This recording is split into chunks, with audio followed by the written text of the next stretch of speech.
So we're very grateful our first ever speaker to be speaking for us at the PLT is Mr.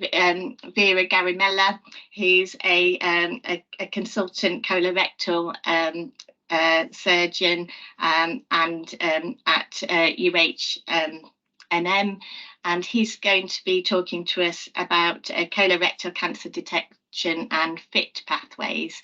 So a really warm welcome, Mr. Garimella, and very grateful for your time today and to join us.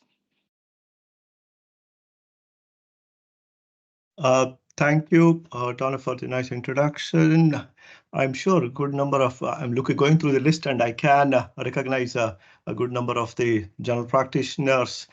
And good afternoon to all of you, and thank you very much for giving me the opportunity. I would have loved it better in a sort of an auditorium with all of you sitting, facing and interacting, but I guess any opportunity is good opportunity, and I'll make the most of it.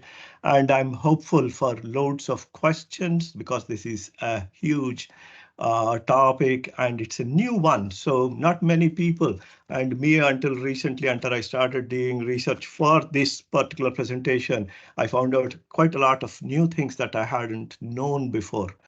So we are looking at FIT test, game changer for symptomatic patients on colorectal cancer pathway. I truly believe so, and I will take you through the next number of slides and show you why I think it is going to make a huge difference. It's already making a difference, and it will continue to do so.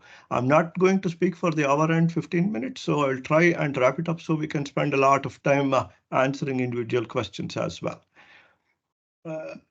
Go.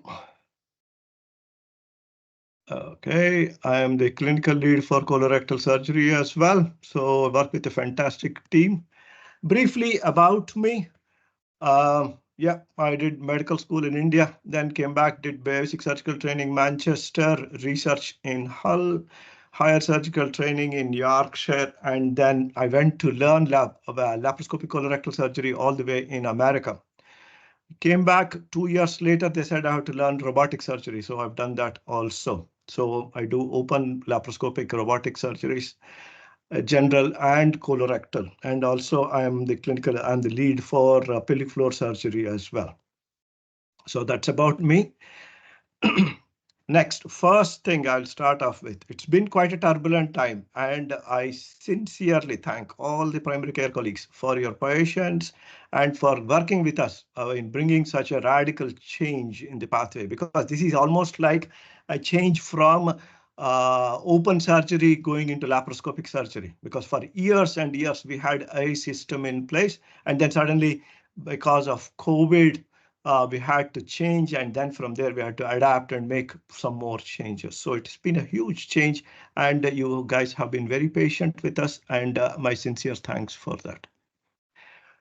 At UHNM, we have a fantastic team. We are a total of 12 plus surgeons. 8 of us do cancer resections. All of us are trained in laparoscopic surgery. We do open, and 6 of us do robotic surgery. And we are almost right on the top of the list for the whole country, because 80 to 90% of cancer surgeries are performed minimally invasive in our center. This is even better than very, very big centers you can think of, and even London, elsewhere. So with the volumes that we are doing and amount of laparoscopic and robotic surgery, we are, I would say, probably the best unit in the country. Everybody will say that. We are surgeons. We have to be the best. We are the 3rd largest trust by volume of cases, but we are the only trust with 1 hospital. The number 1 and number 2 have 4 individual hospitals, and their numbers are slightly more higher than us. So this year we are close to 400 surgeries between 8 of us.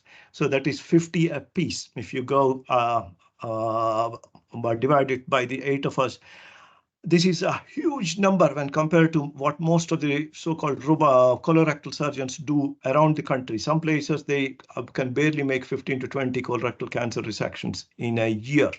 So that way we are quite experienced. We do good volume to keep our surgical experience. And outcomes wise are also, it is pretty good. Pre-COVID, the good old days, we used to have something in the range of 300, 350 referrals. General practitioners, by assessing patients' symptoms, used to refer, and we used to see them in face-to-face clinics. Good number of times arranging the blood test, doing a rectal examination, everything, and then patient comes back, and then we organize the investigations. So this was done by an army of ANPs, and all was nice and good. And then we had COVID. COVID overnight changed everything. All our ANPs were reassigned to help out in intensive care units, hospital wards, everywhere else. Junior doctors were reassigned, and within literally a week, 2 weeks, we had to come up with an idea of how to see these 2-week wait patients, because patients were had already been referred up to that point. So those we have to see, and we have to set up a system that will work going forward for the whatever duration this COVID lockdown was going to happen to. So we were thinking literally on our feet, and all the other pathways had shut down. Non-2-week wait colorectal pathway gone, gastroenterology gone, endoscopy gone, general surgical route for general surgical patients closed, pelvic floor surgery was closed. So with everything closed, the only pathways that were open other than emergency pathways were colorectal, were cancer pathways. And colorectal being the sort of overarching enveloping body of most of GI problems, we had the burden of everything. So face-to-face clinics, we could not do them because at the time we had this thing saying that between individual patients, I'm sure primary care also had similar problems. You had to have air changes, 30, 45 minutes. You could barely see 3 or 4 patients in that time.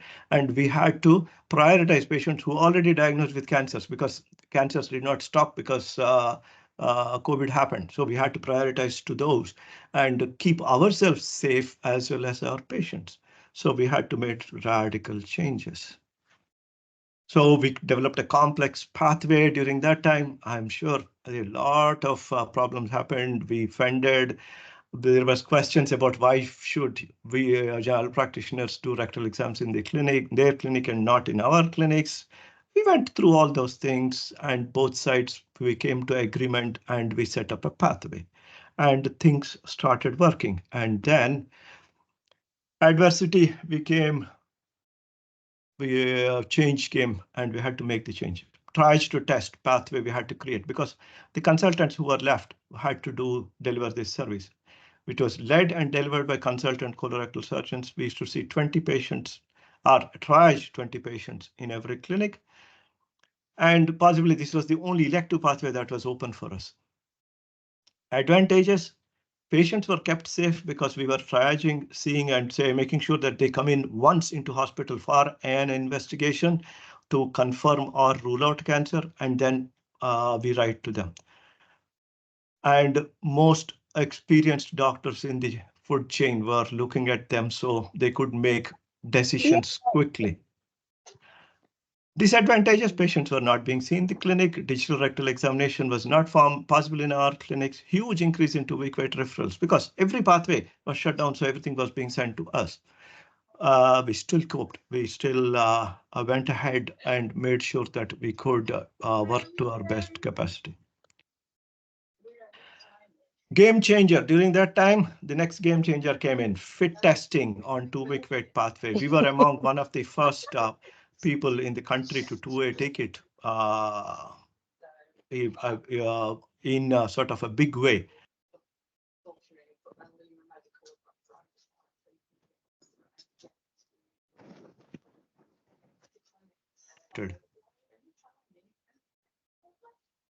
Okay, so sorry, I didn't realize I was muted.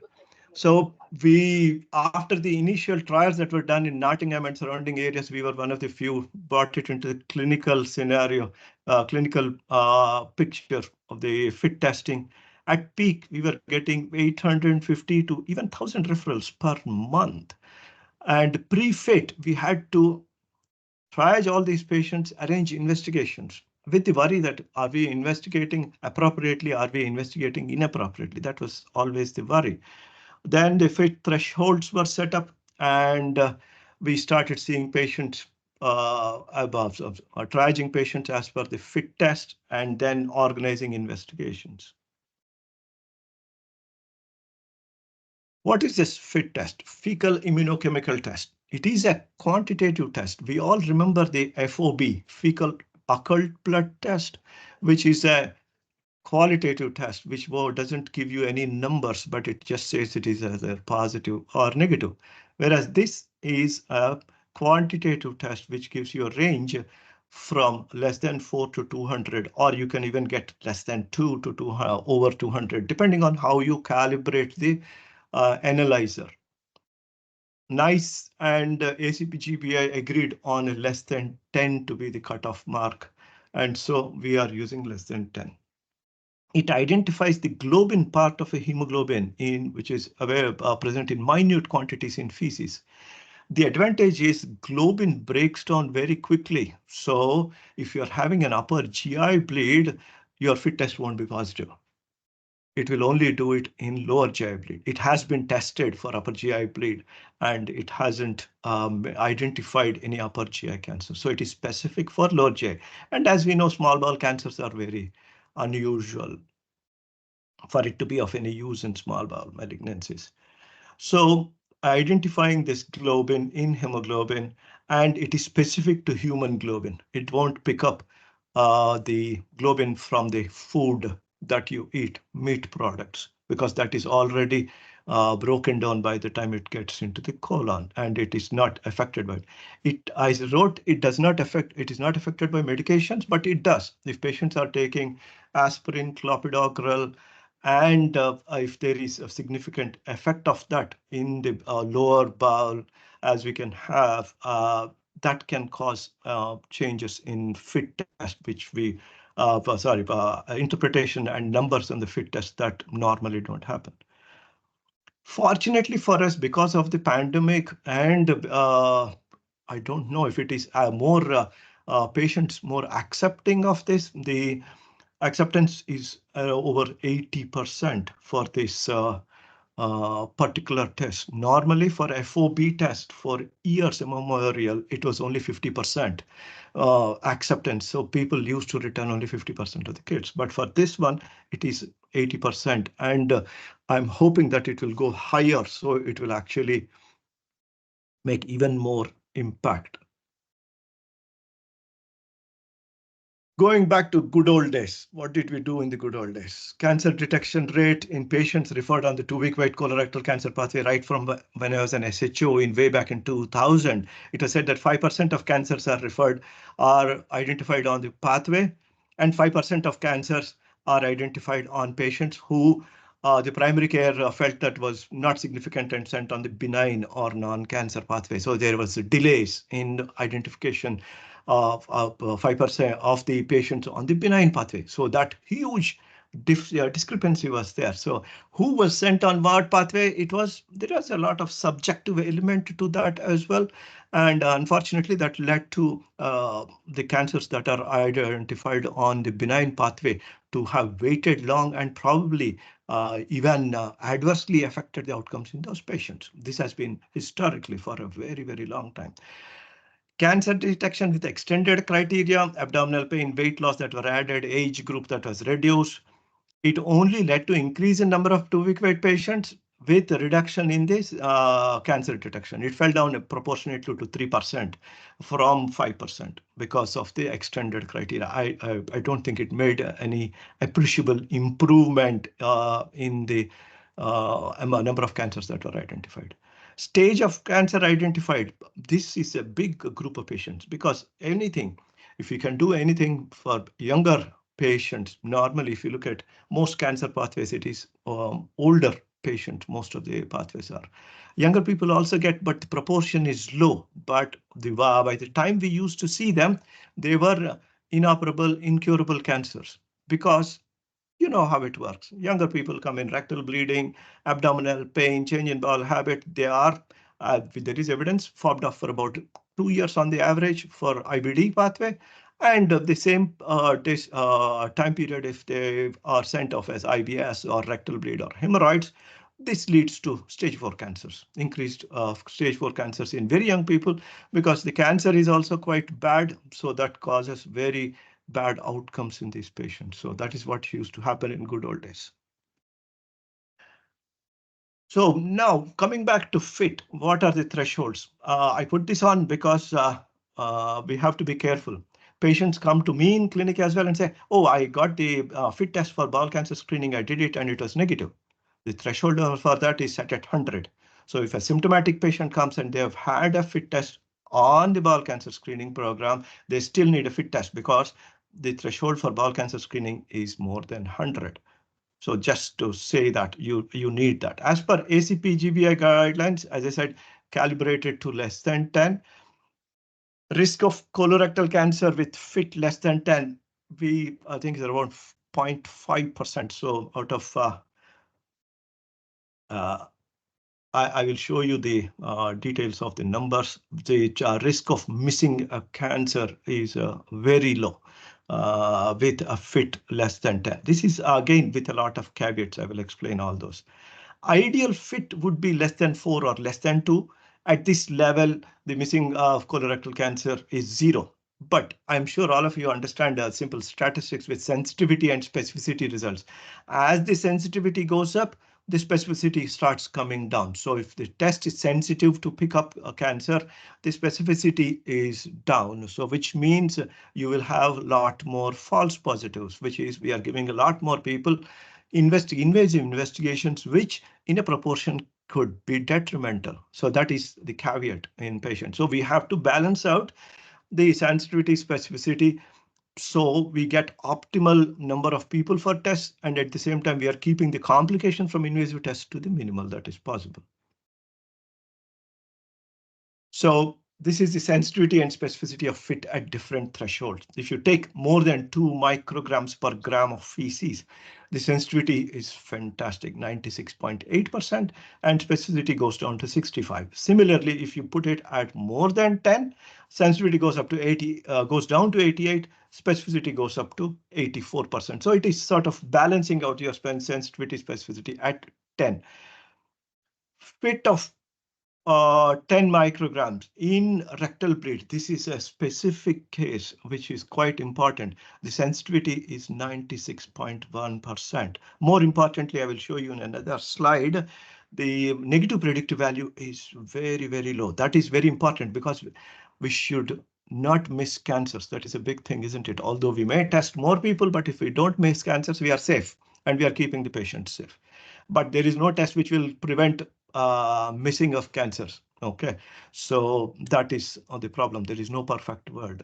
FIT threshold of more than 10.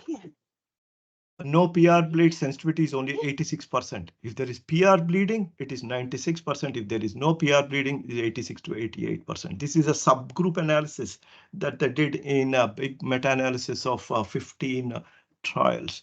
FIT in anemia patients. This is the biggest issue with FIT test. Findings are inconsistent and high false negative rate. So that's why we say if patient has iron deficiency anemia, irrespective of the FIT, patient gets an investigation for colorectal cancer as well as possible upper GI pathology. Note of caution. This is another thing. See, well, not a perfect test. There are problems and we have to take a lot of caution in this. Sensitivity of FIT at less than 10 in patients with advanced colorectal cancer or serious bowel disease, like, sorry, can somebody mute, please? Oh, thank you. In patients with advanced colorectal cancer and serious bowel disease, like your inflammatory bowel diseases or unusual malignancies, the sensitivity of FIT is low.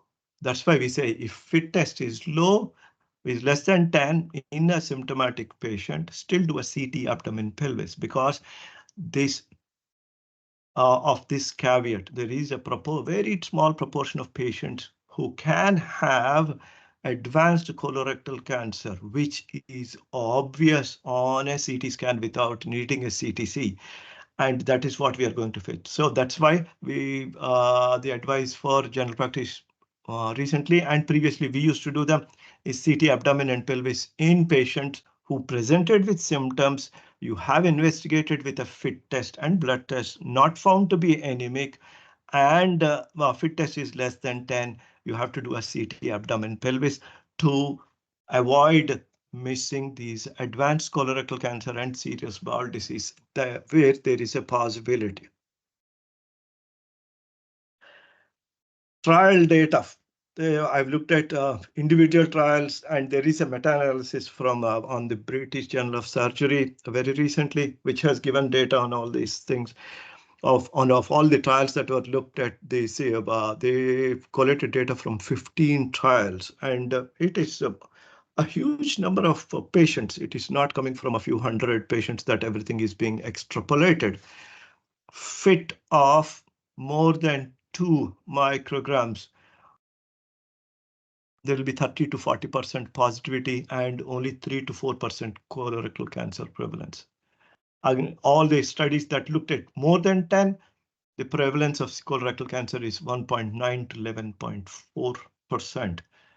More than 100, if you look at the prevalence, the range becomes less, 2.5 to 3% only colorectal cancer. The next bit of the slide is useful. Number needed to scope. We know that if FIT is positive, what are we going to do? We are going to do either colonoscopy or CT virtual colonoscopy. If you look at most places in this country, the patients get colonoscopy. We are blessed that way that we have a huge CT virtual colonoscopy service in Stoke and Stafford.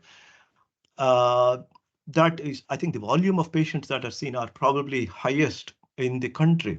I think about 3,500 CT virtual colonoscopies are done per year in the unit. So if you don't do a FIT test and we just triage patients or assess patients as per GP referred symptoms and send them for virtual colonoscopy or fiber optic colonoscopy, we will be sending anywhere between 8.8 to 52% of patients for a colonoscopy. Whereas if we do a FIT test and take only patients over 10, then we'll only be sending between 2 and 13%. So average of around 7-8%, that is around averaging around 30% of patients.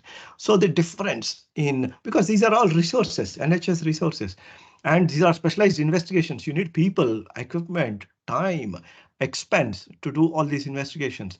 If we are able to safely triage these patients, say with a good degree of certainty that they do not have colorectal cancer, and avoid doing these specialized investigations, which are not only are expensive and specialist driven, but they have side effects. You can't do willy-nilly CT scans on people or colonoscopies, which have a recognized perforation risk, out of which a proportion of patients die. This is from trial data from Nottingham that ran the study on colonoscopy in breast bowel cancer screening. So this next slide gives important information. So if you look at this, correct referrals for colonoscopy, if you look at 10 micrograms per hemoglobin per gram of feces, 31 patients are referred for colonoscopy. If you do 4 micrograms, 33 are referred for colonoscopy. Incorrect referrals for colonoscopy, if you do at 10, 198 incorrect, because if you look at a colonoscopy perforation rate of 1 in 1,000 for a diagnostic procedure, and then incomplete examination, and then complications arising from taking bowel prep, It is a significant morbidity in patients. 198 patients you will be sending incorrect if you take 10. If you take 4, you'll be sending 548 patients to colonoscopy. So the difference in resource allocation is huge between even 10 and 4. Missed colorectal cancers, 10 micrograms, you're missing 2. Here you're missing 0. This is, I know, for the 2 people who we missed the colorectal cancer, it is a big issue. But we have to compromise at certain level. Colonoscopy is correctly avoided 769 patients. That is a significant number. If you look at, if you go by this table. Now, having spoken so much about FIT, we will see what our situation is in stroke and our referral patterns and what we do. 4 main categories I take it as a change in bowel habit, rectal bleeding, iron deficiency anemia, rectal mass. Others, abdominal pain, weight loss, mass per abdomen, FIT positive. I know we get a lot of referral forms, lovely forms with only one box ticked saying FIT positive. We don't know what the patient came in from. We don't mind. If a FIT is positive, if they came with headache, they came in to change their light bulb, I'm not bothered. If FIT is positive, I'm happy. We'll investigate. But it will be useful if I know, is there any particular symptom that I need to know that the patient came in with? Again, at your discretion, and I'm not too worried about that one. Change in bowel habit with FIT more than 10. So we take these patients less than 10, we say you can get a CT chest, CT abdomen and pelvis. Generally, loose stools or in worsening constipation, 6 weeks, loose stools, more risk of malignancy. In an ideal world, we will like to see patients who have diarrhea ongoing for a few weeks rather than 1 or 2 days of diarrhea. And it would be useful if patients have a thyroid function, TTG, and as the referral says, more than 60. But again, we are not worried because we know despite COVID finishing and all pathways slowly limping back, gastroenterology by itself, there is a huge backlog. Even patients that we diagnose IBD and refer, there is a huge backlog of patients that are waiting to be seen. So if patients are younger patients with change in bowel habit, you refer, we don't say no. We don't say, yeah, this patient is 40, it says 60, clearly they're sent back. We are not doing it. We are still seeing those patients, triaging them, arranging the appropriate investigations. What we do a CTC and colonoscopy. Because why CTC over up to 150? We recently increased the threshold to 175 as well, because colonoscopy, there is a backlog. Endoscopy department, there is a huge backlog from COVID, and we are still catching up. So we have agreed with the radiologist. And remember, pre-COVID, we did not have FIT. So Dr. Britton and colleagues have fantastically improved the service to such an extent that they can do 3,500 plus CT virtual colonoscopy. They have staff members. And the CTC capacity has gone down because FIT test negative, no CTC. So they have excess capacity. So we are using that to get investigations more timely manner, a CTC, knowing fully that there will be a proportion of patients who will need a CTC and then a colonoscopy. But that is a compromise currently until the backlog for colonoscopy settles down. Anybody over the age of 50, we send for CT virtual colonoscopy. Over the age of 50, less than 85, they go for a CT virtual colonoscopy. Anybody less than that age, they have a colonoscopy. Over the age of 85, we look at their fitness and if they are able, and we see them face to face or triage them and see if they would withstand colonoscopy. If they can't, we do a CT scan. Rectal bleeding and FIT. As I mentioned previously, FIT test, the sensitivity of FIT test in rectal bleeding is amazing. If more than 10, we would ideally want to do a colonoscopy. Again, because recent colonoscopy backlog, I send for CTC. If it is higher, our practitioners still go by the algorithm. They can't veer out of the algorithm. They still send for a colonoscopy. Fit positive rectal bleeding, they send for a colonoscopy. Fit less than 10, not on 2-week wait pathway. They don't go on to the 2-week wait pathway. They can go on, you can refer on the rectal bleed clinic referral. This used to happen pre-COVID. We have reinstated it. 4 of us surgeons and 1 ANP deliver this. And we are even able to provide banding of hemorrhoids on this as well. So fit negative. So they are downgraded to an urgent pathway from 2-week wait pathway, and they have a flexible sigmoidoscopy. And depending on their symptoms, we assess, and if they require banding of hemorrhoids, we are able to do that. So this has been reinstated post-COVID, which is good news because this will take away a lot of pressure from our benign colorectal, which is a significant numbers are rectal bleeders. I spoke to you about this fit testing in rectal bleeding. If you look carefully, the negative predictive value for colorectal cancer is 99.9%. So I know I get queries sometimes in ANG. Oh, fit is negative for some reason, but this fellow is complaining of rectal bleeding.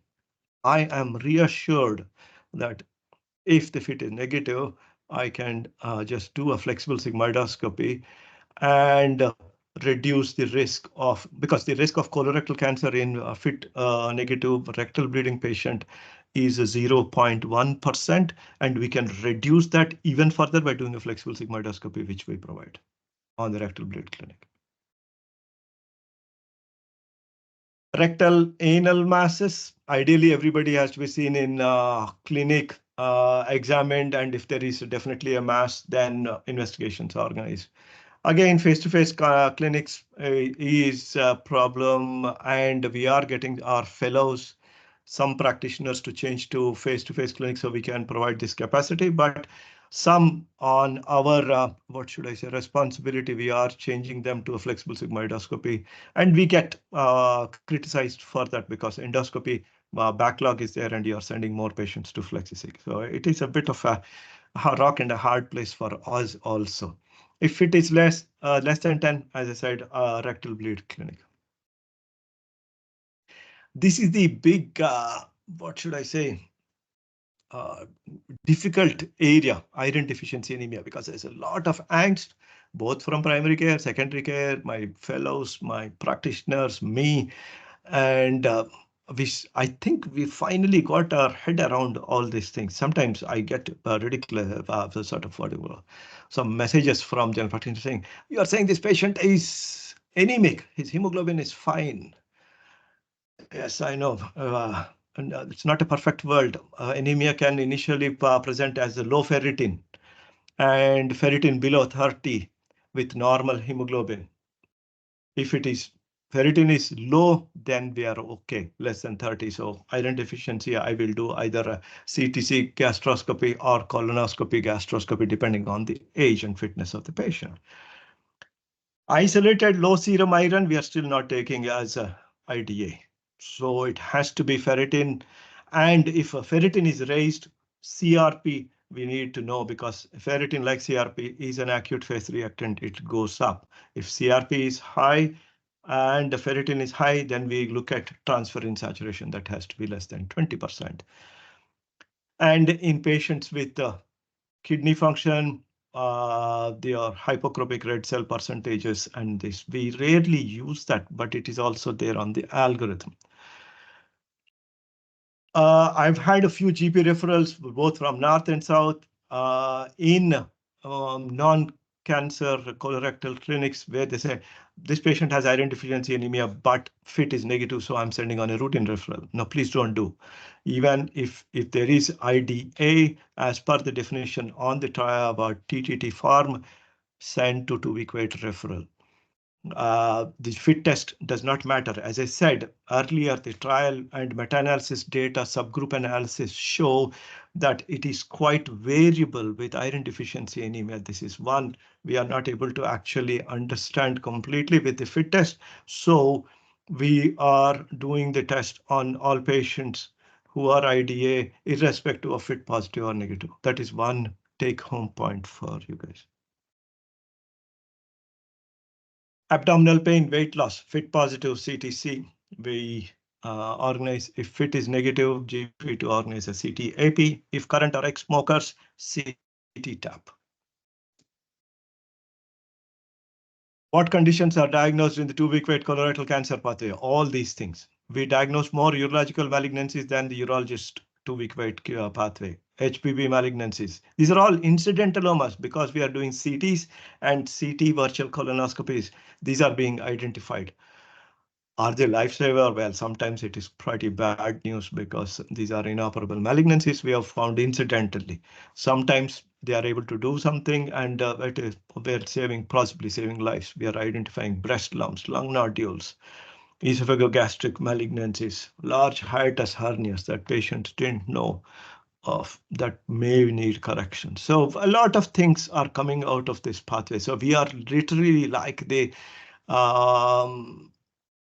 what you call the big grandmaster, and we are dishing out patients to all other pathways.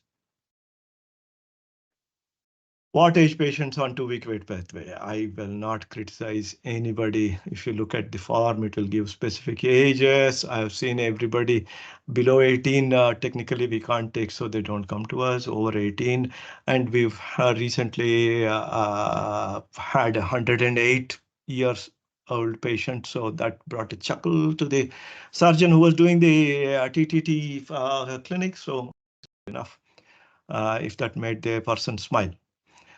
So ideally should be 40 and above, other than anal rectal mass, ulceration, abdominal mass, colorectal malignancy on imaging, but we are not bothered. If you have a query, if you have somebody you are worried about, we respect you as professionals. You are worried, patient needs to be seen quickly by somebody, get it to us. We are the general physicians of the surgical world.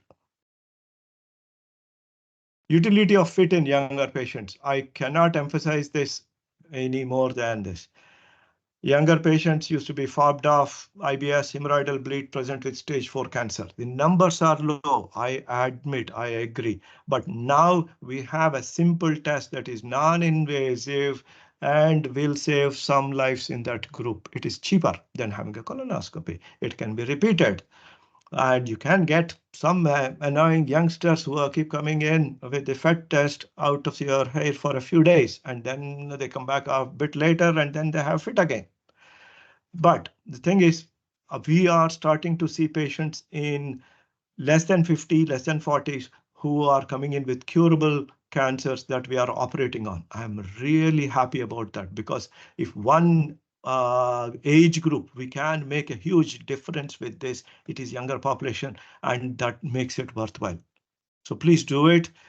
And the other thing is we identify nowadays gastroenterology don't identify any IBDs. We identify most of them for them. We do the colonoscopy, find ulcerative colitis, Crohn's disease. We do small bowel MRI scans. We are identifying all those conditions and referring on to them and even starting them on medication while they're waiting to be seen by a gastroenterologist. Okay, so this pathway is picking up in younger patients. I am happy about that and I don't want anything to change. It is non-invasive. So long as the patient does it, it is a cheaper test than not having anything and being fobbed off and having CT scans or colonoscopies without adequate need. These are the pathways that you have. There's been a lot of criticism about having a hub and things. Look, for us, we have 28 days. The only people who can stop the clock or on the 2-week wait pathway is you guys. Okay, so we just are regularizing everything so everything is available so we can try to start the clock because we have downstream issues and investigations, we have delays. So if we can get as close to day 0 and start the process up and finish and either identify or rule out malignancy in this group of patients within time, we are doing them a good, and we are also probably serving our political masters and saying that we are actually in the straight and narrow, so nobody casts their evil eye on us and wants to investigate us. So that way, I'm thankful that you all of you have agreed to this, and it is working well. There are a few hitches I have heard individually. We have said send us an email. There are, because see, we cannot make all this, what should I say, um, uh, completely 100% accurate. There is, because if we set up an algorithm, people start following that. They don't apply their mind. You and I have to do it. So if you have concern, you contact me, and then we will sort it out. That is not a problem. I have social circles, lots of GPs. They contact me, they shout at me, they send me the criticisms. I send them to Mr. Varghese. Okay, and we put his email prominently in all the GP circles so they don't email me. This is the complex pathway already. So if we have something that we can simplify, we are doing it. And next, pathway recommendations, steps, safety, netting, all this is also there in the system. So we are making sure that we are as safe as we can be when we diagnose.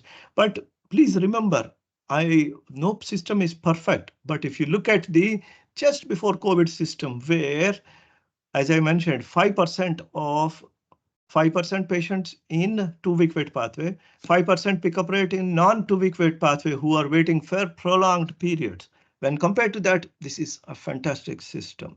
Yes, nobody would want to be at the short end of the stick where some cancer is missed and either a GP or a secondary care are criticized for it. Yes, we are trying to fine tune it, but it is not a perfect system. These are your steps. Mr. Varghese has devised it. I can just about understand this, where the safety netting and everything is there to make it safe. And I think to not even large, 99.99% things are working amazingly well. There are criticisms, there will always be criticisms. We are fine tuning it and we are working on it. Those are the referrals.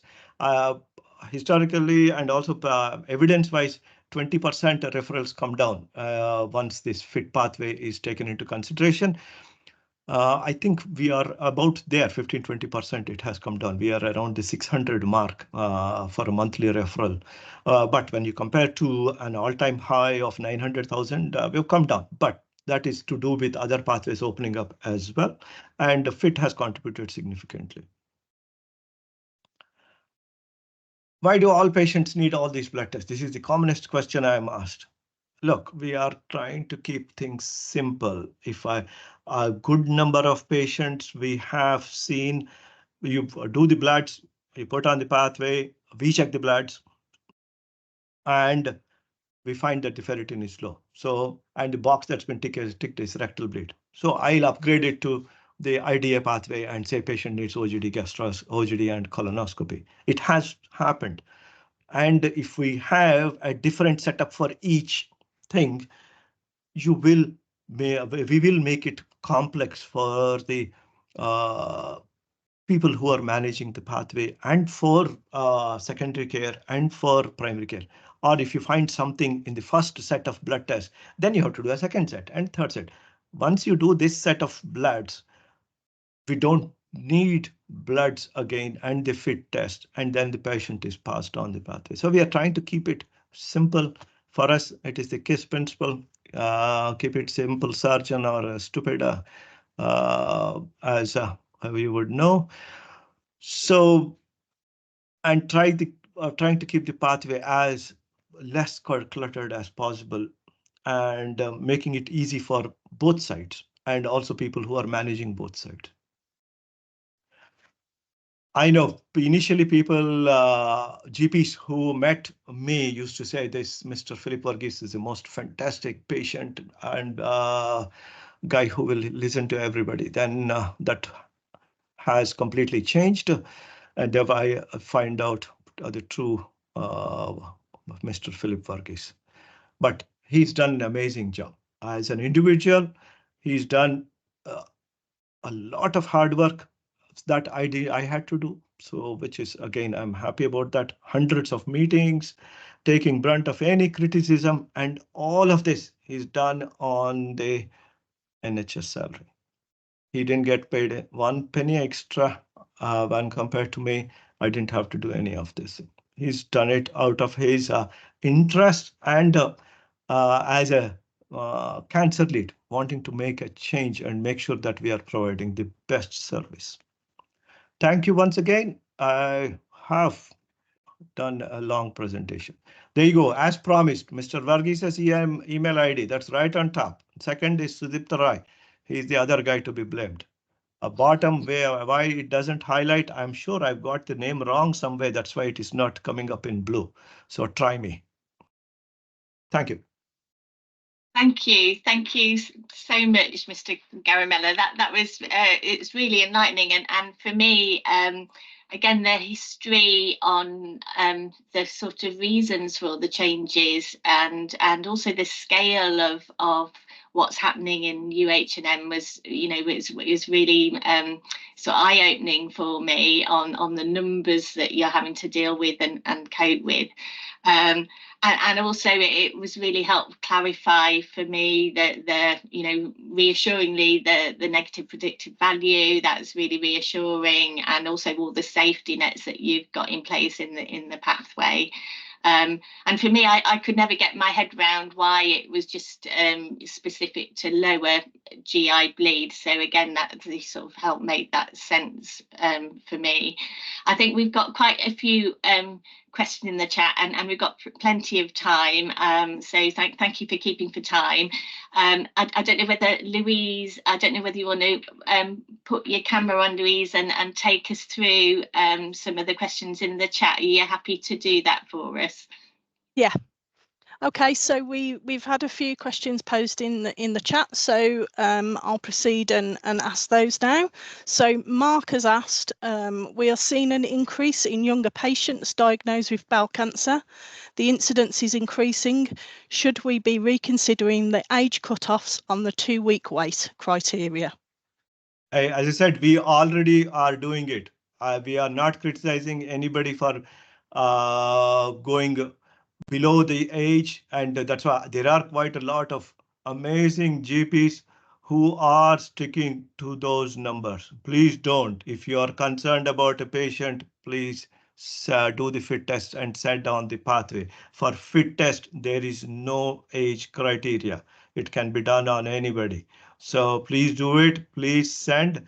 And I am passionate about being able to make a difference to the younger people who have colorectal cancer. We are finally getting early cancers, early polyp cancers, which we are able to deal with endoscopically or minimal invasive surgeries like transanal excisions. And this is giving them an amazing outcome when compared to the stage 4 cancers we used to try and diagnose. Okay, thank you. The next question is from Maduri.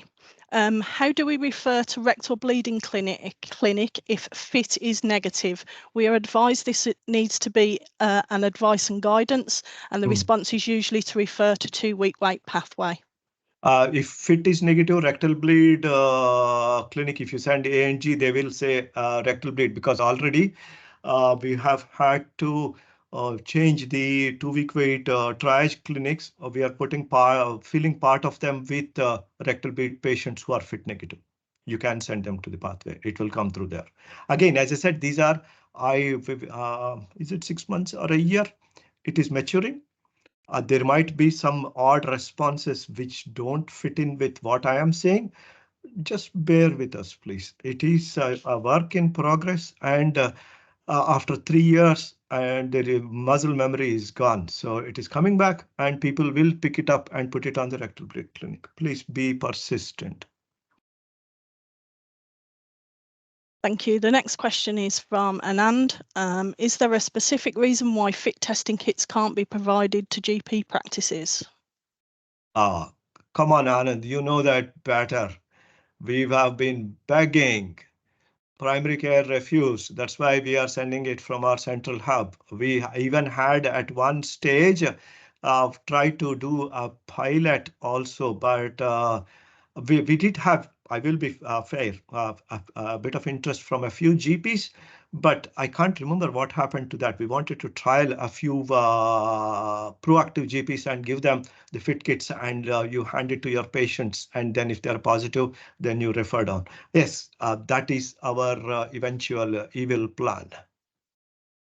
So you guys can hand it out better than sending out centrally from the hospital. It is about money as far as I know, because the fit kits, administration of it, all that costs money.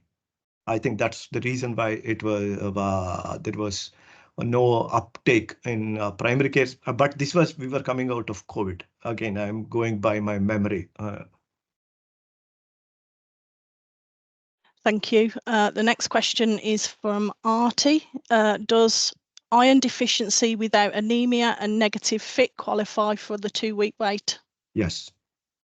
Yes. The form clearly says that equal to or less than 130 in men, 120 in women, with the fit less than, ferritin less than 30, or if CRP and ferritin are high, what you call saturation, transferrin saturation less than 20%. I had to get this by heart overnight. So I had looked at the form for a while as well.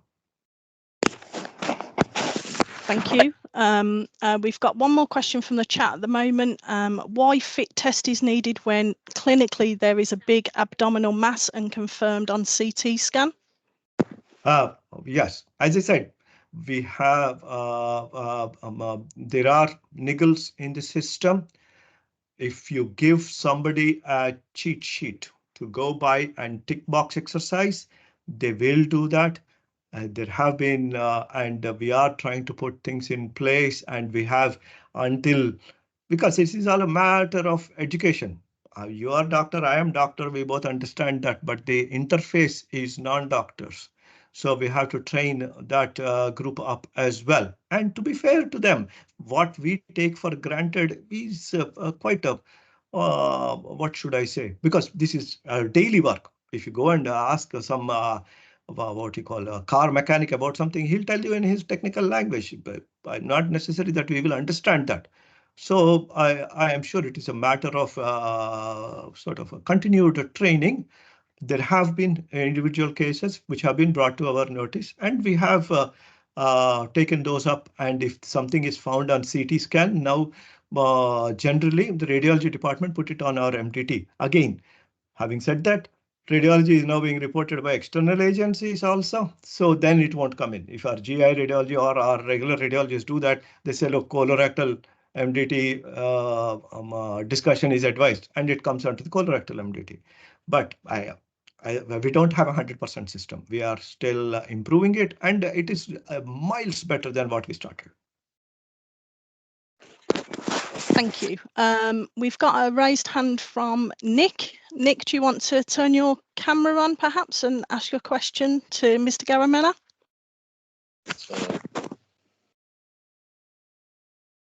Oh, should be on. I'll ask it anyway. I'm just puzzled as to why somebody with obvious fresh rectal bleeding can have a negative fit. Yes. And why it doesn't seem to matter that somebody's got torrential rectal bleeding. You still do a fit and it can be negative. I don't understand it. Yeah. Have you seen the fit kit? Yeah.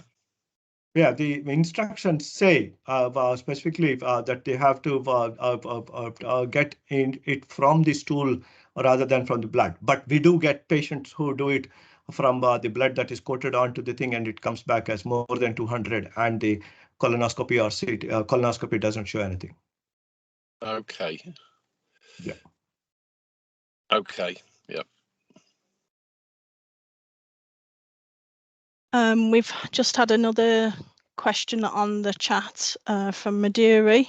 Apologies if I get the pronunciation wrong on some of this. I'm not clinical, but what is the reasoning for a coagulation screen for a person on DOAC to be accepted for the 2-week wait colorectal? Again, these are all things, historic things. Patients on anticoagulants need INR check and what you call that APDT and everything checked. DOACs, yes, I know they don't show up, but again, these are things that we keep try to keep clutter free. If we say on warfarin, then you have to do it on this. You don't have to do it on the other. We don't have to. It makes it more cumbersome for the people who are administering it. And if we create another pathway, it will clutter the whole system, and then we won't get the required test when it is required. So we're trying to keep it simple. Thank you. Coming thick and fast now. Is from BC. Is there an age limit for sending IDA on the 2-week wait pathway? Amazing question, BC. Thank you very much, man. I was hoping somebody will ask me that question. I wouldn't say, but in young women, please, please, please make sure that it is not menstrual losses, man. That's the only request I have. If it there's because and again, patients, as we all know, they will tell you guys one thing, me one thing. When they come to endoscopy and we do a colonoscopy and they say, there's nothing here. I had heavy periods, doctor. I told my GP, but he's not listening to me. I don't believe that, but I think they have had a time to think about what heavy menstrual losses are by the time you ask the question, and then I ask the question, and they will tell me a different answer. So that's the only thing we say. In men, there is no reason to be have an idea even in younger age group. So yes, the form still says 40, 50, whatever age group. But as I said, I'm not so worried so long as you make sure that there are no menstrual losses that can account for the anemia. The other group I will say is routinely being, and it is, I won't even say I'm annoyed, but it is a bit frustrating. Patient has had a hip replacement 2 weeks ago. And now somebody's checked a blood test and it's iron deficiency anemia. Come on. Hip replacement, cardiac bypass graft, and iron deficiency anemia. I would expect some degree of anemia in patient who's had coronary artery bypass graft in the last 3 or 4 weeks and has reached home and had a repeat blood, and the MCV is low or ferritin is low or transferrin saturation is low. Those are these simple things I ask for. Otherwise, as I said, we are very flexible. We are all working towards the same goal of making sure that we are doing everything for the patient and in a safe way. Thank you. This is one from, and sorry if I get the pronunciation wrong, Bolanil, I think. Do we have to do a celiac screen for a patient with iron deficiency anemia, irrespective of age, before referral? Again, the same thing I will say over and over again. We've put up a set of everything to keep things simple so it doesn't get too complicated for people, too complicated for everybody. If iron deficiency anemia is there, and if the reason is for something like celiac disease, 80, 90-year-old, yes, no. But the thing is, unfortunately, if you're doing one blood test, tick the box, it will happen. If I keep changing the pathway for every single age group, sex, comorbidity profile, it will become very complex.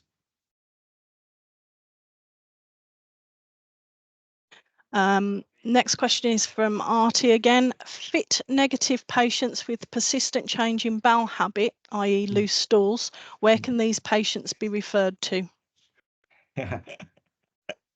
gastroenterologist. No, I'm kidding. Fit negative patients with persistent change in bowel habit, loose stools. I am assuming that you would have already done thyroid function, celiac screen, stool for infection, and a calprotectin if less than 40. If all those things are negative and fit test is negative, I'm happy for you to send it to the gastroenterologist's huge backlog.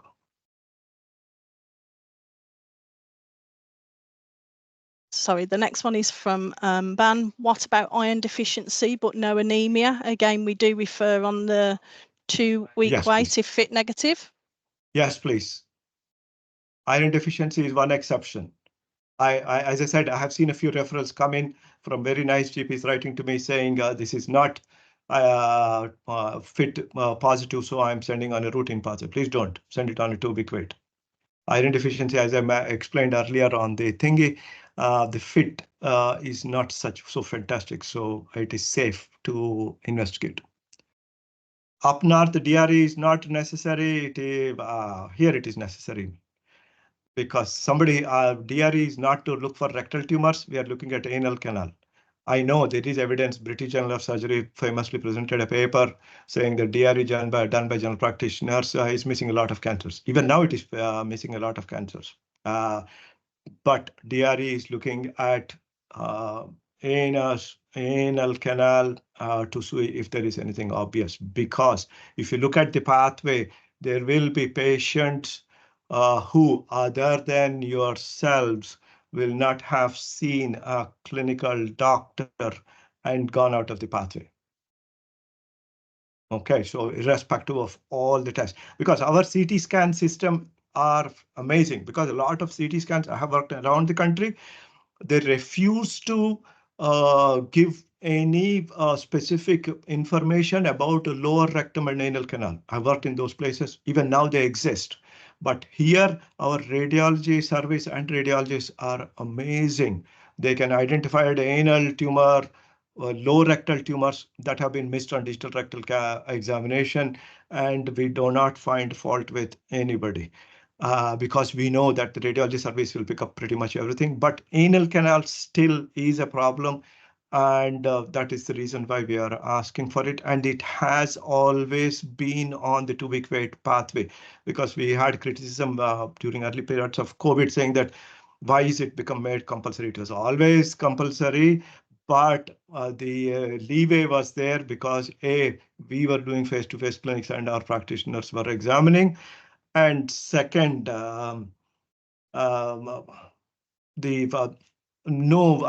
didn't have to resort to this triage system. So at the time, it was more relaxed. We had patients who didn't have blood tests by the time they came here. The other thing I'll say, I'm sure there are GPs who are in these what you call peripheries of our system and Derby and Burton. I am sure you're already sending them, but when you send the referral, please send the results.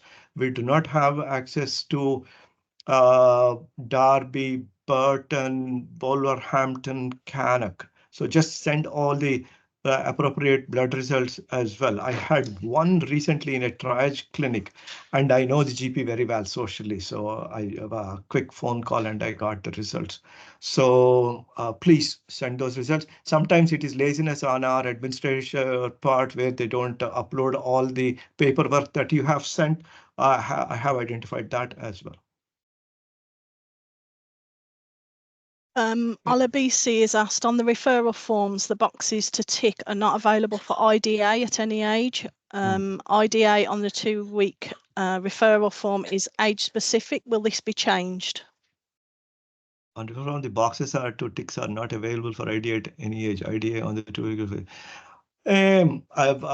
What should I say? Formally, officially, we can't change because that is the national guidelines. But we are happy, man. We will turn a blind eye. GPs do send, and we do assess patients. Okay, so And a young person with non-infectious bloody diarrhea, we can request FIT, but cannot request fecal calprotectin as the algorithm says. If PR bleeding for urgent referral, please advise. No, young person with non-infectious diarrhea, you can do less than 40. Primary care can do fecal calprotectin definitely in primary care along with a FIT test. Either of those two come positive, because GPs generally send a FIT is positive, they send to us, and then in the meantime calprotectin result comes back that is positive, so we identify the inflammatory bowel disease in this group of patients. So it is being done. Fecal calprotectin less than 40 is allowed. You can do it from primary care. Can we comment on ferrous sulfate for IDA while patient is awaiting to be seen in 2-week wait? Currently, we are up to 3 days, I think, since triaging to patient being triaged in the clinic.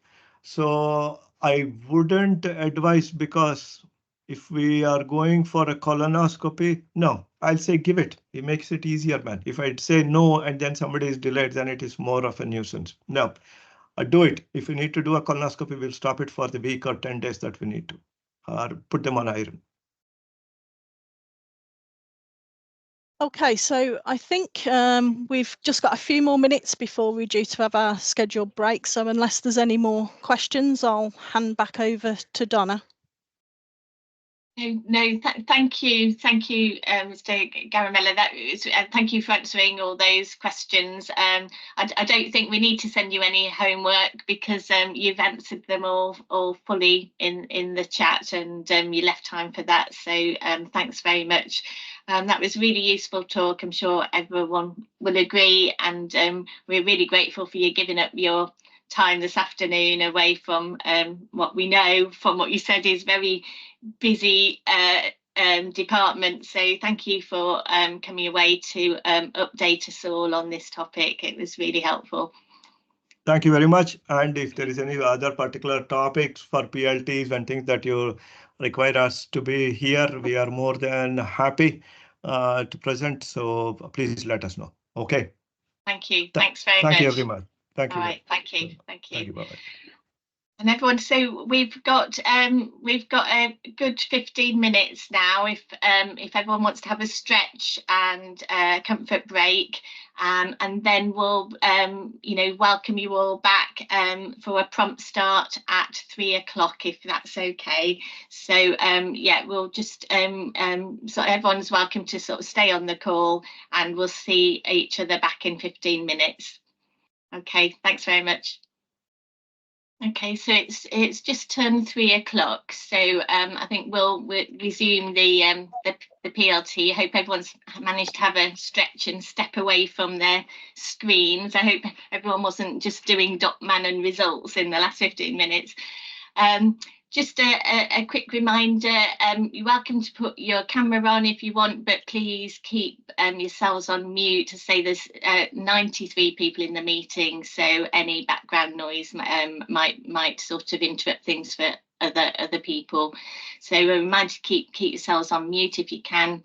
And also, if you do want to be invited to future meetings directly, please leave your details in the chat, and Louise will collate those, and then future meetings we can invite you directly.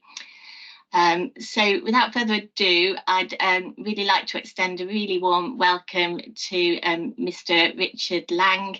He's a consultant surgeon at the Royal Stoke Hospital, and he's very kindly agreed to join this afternoon to update us about pancreatic cancer and sort of earlier cancer diagnosis. So a really warm welcome, Richard, and thank you very much for joining us.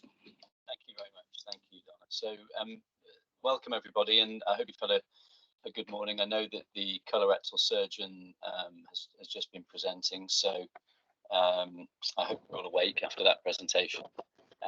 And I've been asked to talk to you today about pancreas cancer, and I'm going to touch on a few different things during the presentation. I think we've got about an hour and 15 minutes, so a presentation shouldn't last that long, but we should have plenty of time for questions, and I'd really love to hear from you you know, from whatever background you're logging in today, be it a GP or an AHP or any other sort of background from primary care, because really without you guys, we wouldn't really have a service, and we're looking at ways in which we can improve that service all the time.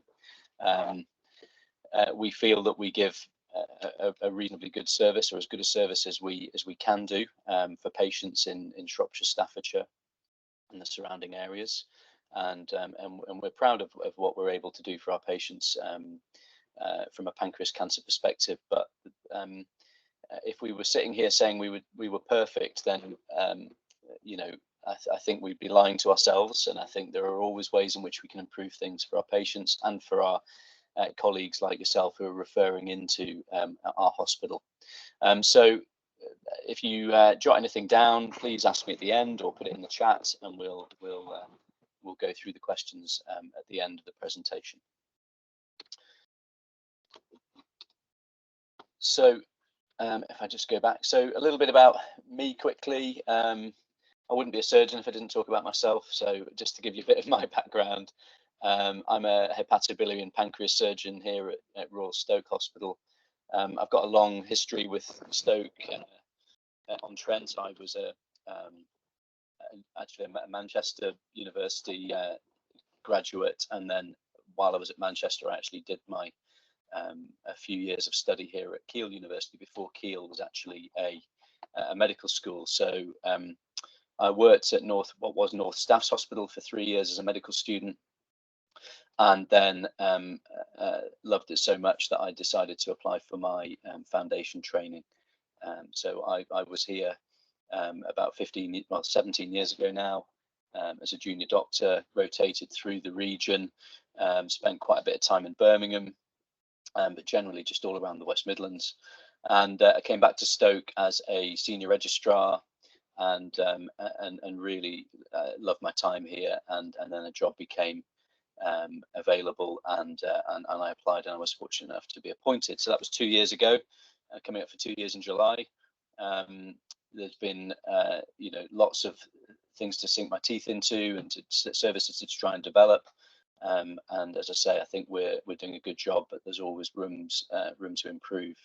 So in other roles that I hold, I'm the upper GI surgery lead for the new ICB community diagnostic centres that will hopefully be coming online in due course, and I'm advising on those about, you know, how we can improve services for patients in the community, and how we can make your lives easier in primary care, getting patients into the system.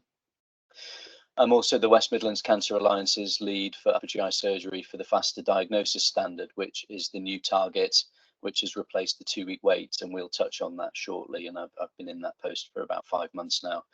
And if I thought there were challenges at a local level, then there are even greater challenges at a regional level.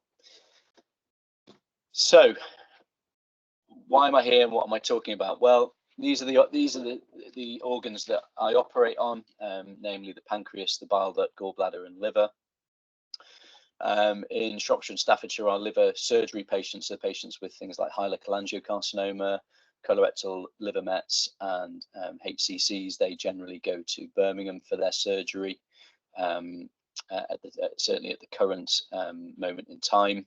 But patients with gallbladder cancers, bile duct cancers, and pancreas cancers and duodenal cancers are managed by ourselves here at Stoke. And there are 4 of us in HBB here at Stoke. There's myself, Tajinder Atwal, Anand Bhatt, and Damien Durkin. And we take patients from Shropshire and Staffordshire, from Shrewsbury and Telford Hospital, and from Leighton Hospital. And we provide a service for a local, I say local population, but a regional population of about 1.5 million people.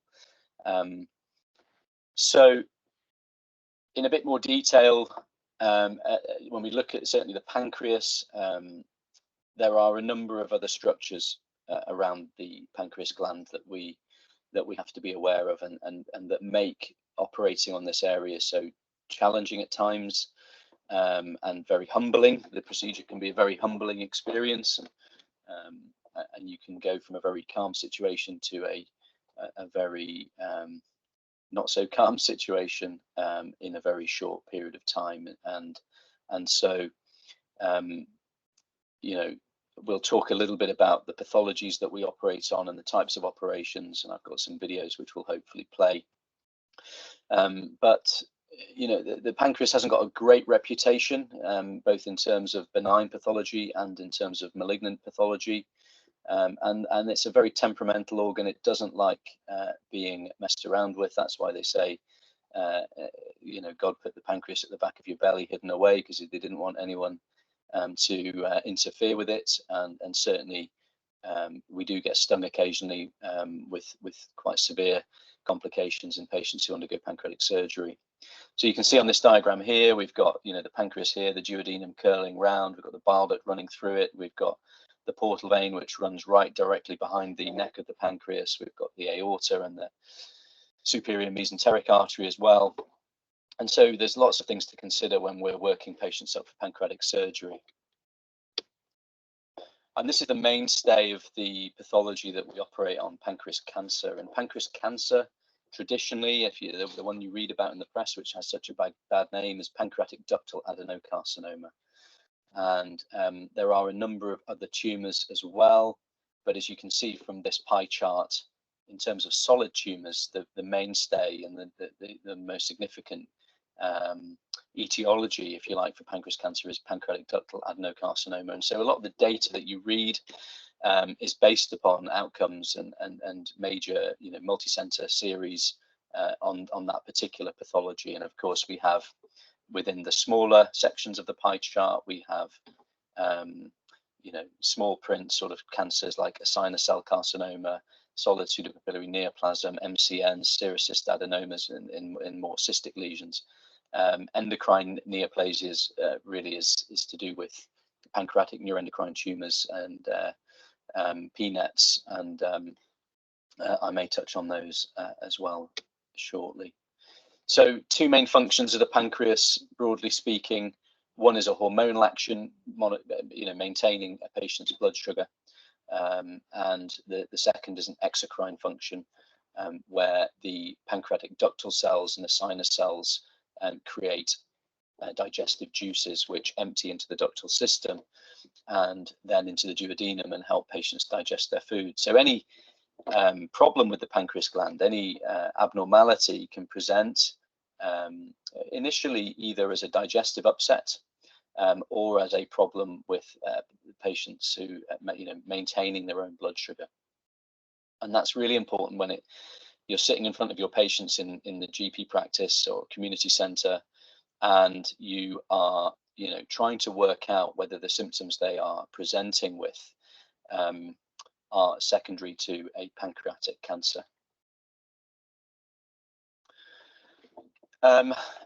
This is another sort of little sort of diagram, mind map, if you like, which shows you know, the different sorts of lesions that can arise in the pancreas gland. So those that arise from within the pancreas themselves, as I say, 90% adenocarcinoma, 1 to 2% neuroendocrine tumors. Some of the majority of those neuroendocrine tumors are non-secretory.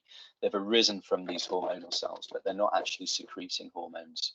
And then you have your secretory neuroendocrine tumors, which can be secreting any number of hormones. So patients may be, for example, with an insulinoma, may present with you know, crashing blood sugar, and similarly, you know, you've got gastrinomas. These patients present with terrible peptic ulcer disease, carcinoid patients, and patients who have glucogonomas. But these are very rare, unusual presentations. But again, it's worth bearing in mind that when you're seeing patients, that any you know, endocrine or hormonal problem can sometimes arise in the pancreas gland. The vast majority of these adenocarcinomas arise from the duct, but again, a very small percentage from other cell types. And then, of course, we do get lesions within the pancreas gland which have come from elsewhere. So we do get metastases from the breast, from colorectal, primaries, melanoma, sarcoma. Renal cell carcinoma is quite common. And the interesting thing about renal cell carcinoma is it presents very late. We have some patients who present maybe 20 years after the resection of their primary renal cell tumour with renal cell metastases to the pancreas, and we resect them and they do very well. But again, it's just the kind of the headline here is that lumps that arise in the pancreas gland, particularly lymphoma, that's another one as well. And sometimes, you know, we hope and hope upon hope that in some patients, what we find is lymphoma on biopsy, because of course that's much more responsive to systemic therapy than pancreatic ductal adenocarcinoma. But we do commonly see lymphoma and some infective causes as well. Abdominal TB again is seen occasionally. Why am I here sort of trying to raise awareness about pancreas cancer? Well, it's probably, well, it definitely is, along with liver cancer, the one cancer where we've made absolutely no inroads in the past 20 or 30 years in terms of mortality. And we've made incredible strides in the management of breast cancer, prostate cancer, even lung cancer, colorectal cancer.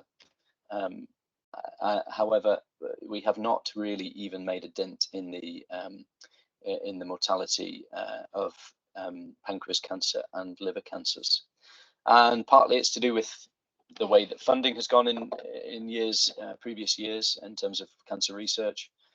But really, what it boils down to is the tumor biology and the way that these cancers behave, and they are very, very difficult to manage and cure surgically. If you have you know, a room full of 100 patients with pancreas cancer, and you do the perfect operation in all 100, and you remove every lymph node, and they're all clear margins, 50% of those patients will get recurrence if they don't have chemotherapy. So what that shows you really is that it's a systemic disease. Pancreas cancer is not just a disease that is managed surgically, certainly not at the current point in time. And so there are, you know, on average over a 2-year period, about 10,500 new cases of pancreas cancer, and almost 9,500 deaths in the same time period. Survival is still very poor. It says here that 5% of patients will survive pancreatic cancer for 10 years or more. I think that is optimistic, actually, for pancreatic ductal adenocarcinoma. We would like to think that our survival is better than that, but in reality, it probably isn't. And in the UK, unfortunately, we are lagging behind other countries in Europe in terms of our 5-year survival. But, you know, if you look at the best 5-year survivals in and around Europe, we're still only at just over 12%. So, you know, we still have ways to go in terms of coming up to our European counterparts. But overall, when you look at the figures, they are still fairly miserable in terms of what we can achieve, both with surgery and with very toxic chemotherapy. Part of the problem is the time at which patients are diagnosed. As I said, and as you saw in those diagrams, the pancreas lies at the back of the belly, and unlike patients presenting, for example, with bowel cancer with a very good screening program, we can pick up early cancers. Up until recently, it's been impossible to screen patients for pancreatic cancer. We've not had an adequate screening test, and we'll talk a little bit later about how that may change in the future. But also, the tumours have to get quite large before they start giving patients symptoms. If patients are lucky and the tumour is in the pancreatic head near the bile duct, then they may present early with jaundice. But pancreatic body tumours, pancreatic tail tumours generally present late. And these tumours, pancreatic ductal adenocarcinoma, they metastasize early, and it is a very difficult cancer to diagnose at a stage where you can help patients. So you can see here that only 1 in 5 patients with pancreas cancer are diagnosed at stage 1 and 2. 80% diagnosed at stage 3 and 4. Half of people, 50% of patients, are diagnosed or present as an emergency through A&E. Okay, And really, for me, the staggering characteristics are that 1 in 4 patients, so 25% of patients with pancreas cancer, will be dead within 1 month of diagnosis, and 3/4 of patients with pancreas cancer will die within a year. And you know, it's an absolutely devastating disease to be diagnosed with. It's a devastating disease to go through as a family member of a patient with pancreas cancer. And so we're striving to try and get patients diagnosed earlier, be able to identify patients at an early stage as possible. We want to try and increase the number of referrals, ideally, that we get through the system, because we want to catch patients at an earlier stage. And of course, we want to try and improve the survival, and we can improve the survival by operating on patients earlier, when they have an earlier stage disease, when they don't have nodal involvement, when they don't have local vascular involvement or perineural invasion, all these pathological features that make their prognosis so poor. And it all starts really at the very beginning, when they get diagnosed. So how are patients going to present? Well, we are soon to be launching, in fact next week we're going to be launching a local campaign, which I'll talk about again later on. But we want to try and raise the awareness amongst patients and amongst clinicians about the ways in which patients can present with pancreatic cancer. Very few patients actually present with, you know, jaundice, weight loss, back pain, and all these classical symptoms. A significant number of our patients come through the colorectal 2-week weight pathway with a change in bowel habit, and that's because of pancreatic exocrine insufficiency, because they're not digesting their food, because their pancreas is not releasing those digestive enzymes into the bowel, and they present with steatorrhea or change in bowel habit and weight loss. And of course, we're happy to receive those patients through the system, but equally we also want to pick up patients earlier, when they first present to their general practitioner with a change in bowel habit. And we want pancreas cancer to be in your mind and on your radar as well, because many of those patients will be FIT negative. And as you know, and as I'm sure you've just discussed with Mr. Garimella, it is difficult. And one of the issues I have found, and I completely appreciate with primary care, is trying to get patients seen in hospital when screening tests are present, and screening tests are good, but there are lots of patients who don't fit into screening test categories. And it's all very well saying, oh, they're FIT test negative, their likelihood of having a colorectal cancer is very, very low, and therefore we're not going to see those patients. But it doesn't help the patient, does it? And you know, the number of times I've been on call and I've seen patients present with other pathologies, and they said, oh, I've been having these problems for a long time, and my GP tried to refer me in to see the colorectal team, but they wouldn't see me because you know, the screening test was negative, and then it's very difficult. You're in a situation, you know, where do I send these patients? So this is hopefully where the community diagnostic centres will improve things by opening up access for referral pathways, and then streaming those patients appropriately to the relevant specialist teams. So if you have you know, someone in front of you with new indigestion, some bowels, and unexplained weight loss or a loss of appetite,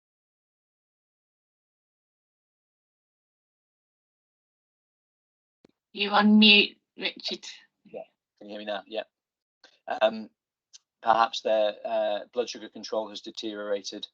Maybe they have new back pain, which is persistent and is atypical to the sort of back pain that would be musculoskeletal or sciatica type back pain. Then we want to be hearing from you about these patients, and we would want these patients to be referred in on an urgent suspected cancer referral pathway, which of course is the replacement for the 14-day wait. Other things to consider, obviously, family history of pancreas cancer. So if a patient comes to you and says, you know, I've got these symptoms, actually I've got 2 first-degree relatives who've had pancreas cancer, or 3 or more relatives with pancreas cancer, even if they're not first-degree relatives on the same side of the family, then again, these are patients who should be sort of raising concerns in your mind. And then, of course, those patients who are known to have a benign pre-malignant pathology of the pancreas, for example, a pancreatic cyst. Maybe they've been on surveillance for a number of years, and everything's been stable, but they present with symptoms that concern you. You know, new lethargy, lack of appetite, weight loss, borderline diabetes, change in bowels. You know, these are all signs that this pancreatic cyst may be changing, and they may need up-to-date imaging and further assessment.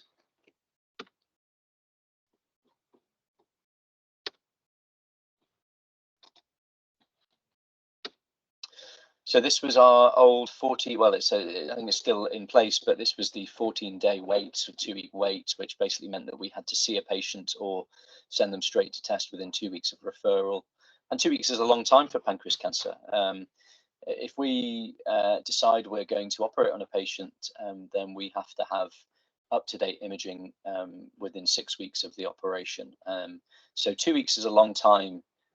And so that's why the pathways have changed, and I will touch on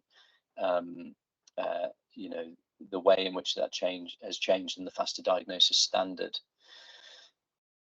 Is this referral pathway perfect? Probably not. Well, definitely not, and we are looking at changing it, partly because we want to, again, speed things up for the patient. So age over 40 and jaundice is a fairly loose criteria, and we do get quite a lot of referrals through the system because patients, you know, have got chronic liver disease and have got decompensated liver disease with jaundice. Again, partly because there's no other way of getting these patients in quickly to be seen in hospital. And again, that's hopefully where these community diagnostic centres will improve that for you, and it will give you the ability for, you know, to get a hepatology opinion urgently for patients who you are concerned have end-stage liver disease. The other thing is, you know, do these patients have gallstone disease? Well, you know, I think if we'd rather see a patient and diagnose gallstones than not hear about them. I think what we are going to do, or the plan which may come in, is that we are going to certainly ask for blood results when it comes to the presence of jaundice. Although there's some tick boxes here that say, you know, check LFTs, check INR, we often get referrals in where there have been no bloods taken and no imaging, and all we're going on is a sort of an assessment and a line that says that they've seen, you know, someone's seen someone in the clinic and they looked jaundiced, and often when they get the bloods back and when we get bloods, the bilirubin's normal. So it's about, you know, understanding that as a GP in primary care, you're under such great pressure to get you know, patients into the system, and you've got so much else on your plate that we can't expect you, quite rightly, can't expect you to be ordering every investigation over the sun and then checking those investigations to then re-refer the patient in. We do need a sort of minimum data set, if you like, in terms of investigation. And our hope would be that it would get to a point where the CT can be requested in the community, and then the results can be picked up by radiology and directed to us directly, instead of the result coming back to GPs to then action. And this is all really a work in progress to try and make the process as smooth as possible. At the moment, we can't request a CT scan. We do often send some of these patients straight to test, but we're unable to do that if we haven't got up-to-date renal function. So I would be very grateful if as a very minimum, when you send some blood tests, that we get some U&Es and LFTs, so that at least we have a GFR that we can go off to get the CT requested for those patients. And then those CTs will come directly to us, and we will action them accordingly and put them through our MDT. This is the new 21-day standard that we're being held to by the Cancer Alliances and NHS England. So gone is the 2-week wait and the 32-day and 62-day treatment targets, and well, the 62-day treatment target is still in place, but this is really what we are being asked to achieve, and that is giving a patient a diagnosis of cancer or excluding cancer within 21 days of referral. And for us, certainly in Stoke, and we are very well supported compared to a lot of district general hospitals and other hospitals around the region, we find this very, very challenging. You can see in this pathway there are a lot of things that sometimes need to be done for patients in order for us to diagnose a malignancy. So the first thing that would happen is that the urgent referral comes in from yourself, and either they've had imaging and we have bloods and we see them in clinic as soon as possible, which is normally within a week, or we send them straight to test. We'll talk a little bit about pancreatic enzyme replacement therapy later. So we then get cross-sectional imaging, and we will then identify whether or not they've got a hepatopancreatic biliary malignancy based on that imaging. Often they don't have an obvious mass, and what we have is biliary or pancreatic duct dilatation down to a transition point, and therefore they then need to go for an endoscopic ultrasound scan. And then they have to have a biopsy, and then we have to wait for histology for that biopsy, and sometimes the histology is inconclusive, or the lesion has been missed, or a lesion hasn't been seen. We will do blood tests, we will do tumour markers. If those tumour markers are very high, we have to get MRI scans. And so there can be a lot of toing and froing, and we are trying to streamline our services in order to make this process and pathway as smooth as possible. There is a hospital in Blackburn, which is achieving a diagnosis within, on average, 18 days. Now they have a dedicated jaundice nurse.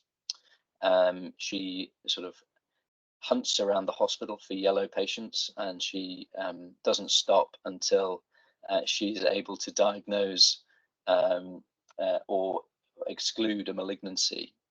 She also has a couple of other specialist nurses working with her, and so they're able to get same-day CTs, same-day MRIs, next-day EUS. They're able to turn around their histology in 24, 48 hours. So they are kind of the gold standard, really, and we've asked them to come and speak with us, and they have done so. So we're sort of trying to look at ways in which we can improve our processes. But of course, we are receiving patients and referrals in from Laing Hospital and from Shrewsbury Hospital, where they don't have the infrastructure really to be able to kind of replicate that. So that's something for me to worry about, to try and implement systems around the region to try and improve our faster diagnosis standard. If you look at the standards and the outcomes for upper GI surgery as a whole, which includes OG, esophagogastric cancers, actually our target, so our ability to achieve a target of 21 days is excellent. It's over 90%. But when you dig into the data, and only recently have we been able to split the data into HPB and OG, we're only achieving a 21-day faster diagnosis standard in about 50% of our patients. And the reason the esophagogastric teams are able to achieve such high results is because the vast majority of their patients just go for an OGD, and very quickly they can be told whether or not they've got a cancer. So we are working on that, and we will, continue to try and improve pathways for patients to try and get them through the system quickly, because it is a very distressing pathway to be involved with when you've been told that you possibly have a cancer. And what we want to do is give them the answer as quickly as possible. So I'm just going to try and share something here. Bear with me a second.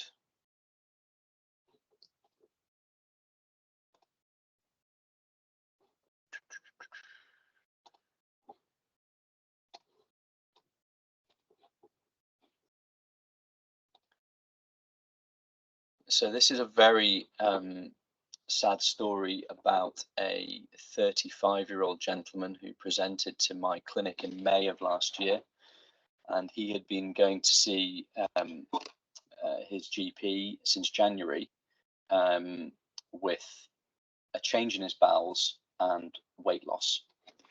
And I have to say, that occasionally you come across stories like this, and it's absolutely no slant on primary care at all, because there are, for every story like this, there are thousands, if not tens of thousands, of stories of patients who've had very astute, quick pickups by GPs, picking up on very subtle symptoms and getting early diagnosis for cancer. So please don't think that I'm highlighting this for any other reason than to say that young patients can get pancreas cancer, and again, that's another take-home message today, because this was a very distressing case of a very young man who had pancreas cancer. And I'm just going to show you his scan, because I wanted to show you what sort of things we look for on our. Can you see that scan there? Yeah. Yeah. So as you come down through the abdomen, what we can see here is dilated bile ducts within the liver, which are not normally visible. Okay, so when you're seeing a CT abdomen, you very rarely see dilated bile ducts, and in fact, you shouldn't see bile ducts within the liver. And these are very dilated, so intrahepatic bile ducts. And this is his portal vein here. And the other thing that we see in this patient is a dilated pancreatic duct here as well. And again, you wouldn't normally see the pancreatic duct in the middle of the pancreas. So this is what we would call, and you will read about in CT reports, MRI reports, and sometimes discharge letters, as having double duct dilatation or double duct obstruction. And as we follow his pancreas down, he has a mass here in the uncinate process of his pancreas gland. And so this poor chap, as I say, presented with weight loss and change in bowel habit. He tried all sorts of different, treatments and over-the-counter medications, and it excluded also, he'd done a food diary, excluded all sorts of food types. Nothing was working. The weight was dropping off him. And when he went to his GP, he had high blood pressure. And so the focus went onto his blood pressure, and he was started on antihypertensive medication. And he did keep going back for blood pressure checks, but each time he would say, "Look, I'm not getting any better, and I'm concerned." And he came in as an emergency in the end with jaundice under my care, and this was his scan, and he had a large pancreas cancer. And what we didn't see on this scan was any evidence of distant disease, but and he did have what we would call locally advanced disease, which again I'll describe shortly, which means he wouldn't be a candidate for upfront surgery. But after he'd been stented, his next scan showed that he had liver metastases, and sadly this young chap passed away within about 3 or 4 months, and never really made it to palliative chemotherapy, because he kept developing cholangitis from his biliary stent, and developed liver abscesses and a whole host of other issues. So if you have a patient in front of you who does have a change in their bowels with or without any other symptoms, no one is going to criticize you for ordering cross-sectional imaging and raising the possibility of there being some sort of sinister pathology. And it's it's always better to be safe. I've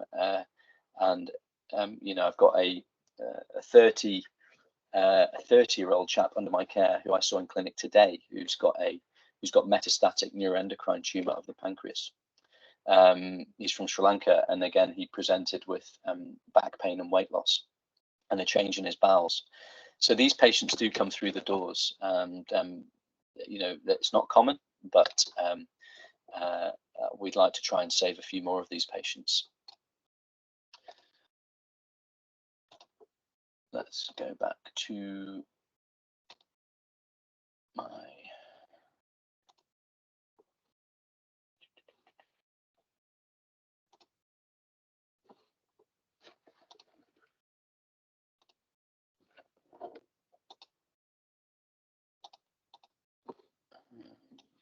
let's put that back there, and let's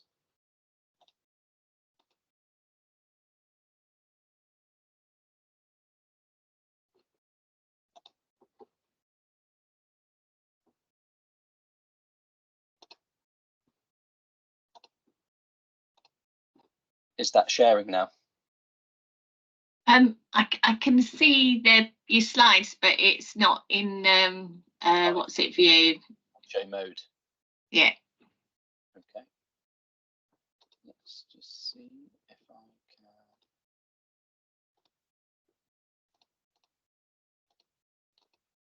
That's probably better. Yeah. Yeah, that's better. Yeah, thanks. So pancreatic enzyme replacement therapy, I'm sure many of you are pulling your hair out about PERT at the moment, because you'll have patients on Creon and there's no Creon. And there is a worldwide shortage of pancreatic enzymes at the moment, and unfortunately it shows no signs of improving anytime soon. Creon is the most widely used pancreatic enzyme replacement therapy around the world. There are other alternatives like Nutrizyme and Pancrex, but they are very, very expensive. And so we are working hard with our industry partners to try and work out a way through this. Without pancreatic enzyme replacement therapies, patients die very quickly. And this was a paper that was done by Keith Roberts, who's a pancreas surgeon in Birmingham. He's the lead for pancreas surgery in the UK through the Royal College of Surgeons, and he was one of my registrar colleagues and then a consultant who I worked for in Birmingham. And he demonstrated very clearly that enzyme replacement therapy improved survival in patients with pancreas cancer. So all of our patients, as soon as we see them and as soon as we diagnose pancreas cancer, everybody gets Creon. And they will remain on that either until they succumb to the disease or for the rest of their life if they have a resection and then go on to have chemotherapy. Some patients with quite a lot of remnant pancreas after we've done the resection don't require, well, some patients don't require it, but the vast majority will. And you can see on this chart here, median survival is essentially doubled with following the administration of pancreatic enzyme replacement therapy. So you're basically giving someone 12 months instead of 6 months. So always think about pancreatic enzyme replacement, we always try and establish patients on Creon. We'll give them a month's supply and we'll make sure they're okay with it. We will then ask if you would kindly add it onto their repeat prescription. And as I say, we're happy to try and work with community providers in order to try and access Creon and other types of pancreatic enzyme replacement therapy if the shortage becomes more of an issue. So what are some of the procedures that we do on patients? Well, an endoscopic ultrasound procedure is becoming increasingly common. We have a very, very good EUS service at Stoke, and there's a short video here which shows you. I take it that's playing, Donna. Just give me a thumbs up. Yeah, that's perfect. Yeah. So this is this is an endoscopic ultrasound probe. Majority of these are done by gastroenterologists. This is actually a video from Cincinnati Children's showing EUS being used in a child, but the principle is the same. So the flexible scope comes down, and they are able to scan structures through the stomach or through the duodenum. And the reason we use this in pancreas surgery is primarily for tissue diagnosis and for the assessment of pancreatic cystic lesions, where we can sample fluid from the cysts. We also do it to do biopsies of the liver. In this case, you can do EUS guided liver biopsies, but mainly EUS guided pancreas biopsies. What they're doing in this case is they are going to be using it to drain a pancreatic pseudocyst, which is a fluid collection that develops after pancreatitis. And again, this is one of the the things we use it for a lot as well in our patients with complex pancreatitis, with either walled off necrosis or pancreatic pseudocysts. And you can pass a wire into the fluid collection. You can place a stent over that wire, and you can do dilatation procedures. You can put in pigtail stents, or you can put in self-expanding metal stents, and therefore the patient has no drains on the outside of their tummy, and everything drains into the stomach. And that's a hot Axios stent there, a self-expanding metal stent, or a SEMS. So EUS is being used widely now. There is an EUS list almost every day, if not two, here at Stoke, and we use it a lot.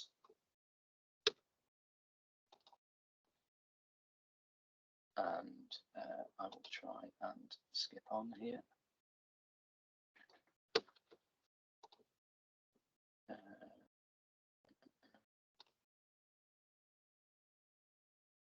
can I get rid of this?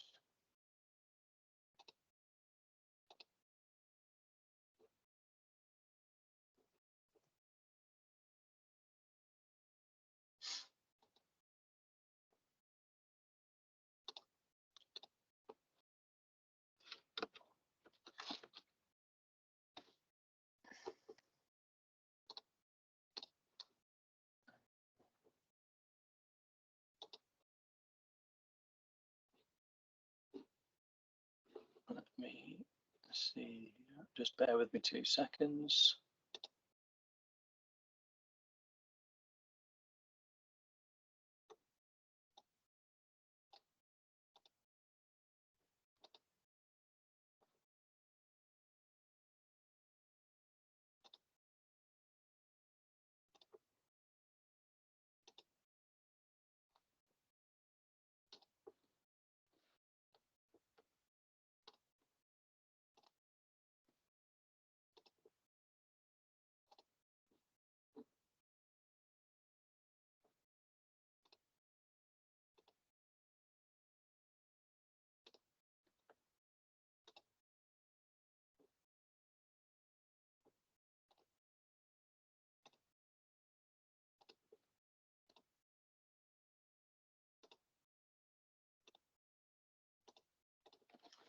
Okay, so different ways in which this tumor can present in terms of the how advanced this cancer is. Now, what we want is we want to get patients who have resectable pancreas cancer.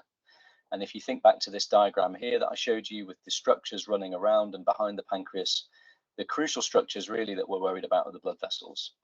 And you can see in a pancreatic head or body tumor, tail less so, because you can sacrifice the vessels to the spleen and you can take the spleen out at the same time. But what you can't do is remove all of the small intestine. You can't remove,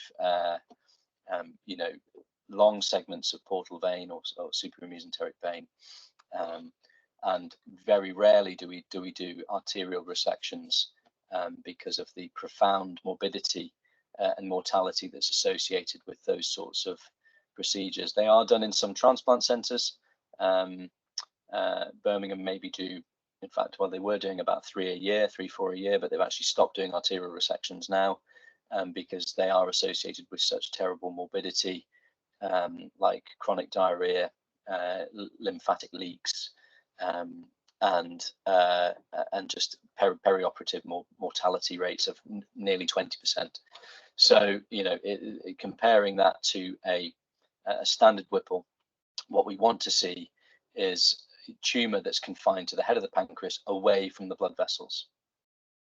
And of course, we're looking underneath, as you would do on the CT scan here, from the feet up at some tumour in the head of the pancreas here. But as you start to encroach onto the superior mesenteric vein or portal vein, or even onto the SMA, or sometimes even onto the celiac trunk, which is higher up, then we start to talk about borderline resectable pancreas cancer. Locally advanced pancreas cancer is where the tumour surrounds those blood vessels and is possibly even infiltrated into the portal vein itself. Now, there's very little debate about what should happen with resectable pancreas cancer and what should happen with locally advanced pancreas cancer, but there's a lot of debate around the world at the moment about what should happen with borderline resectable pancreas cancer. So in this situation, what we would do is we would always opt for upfront surgery.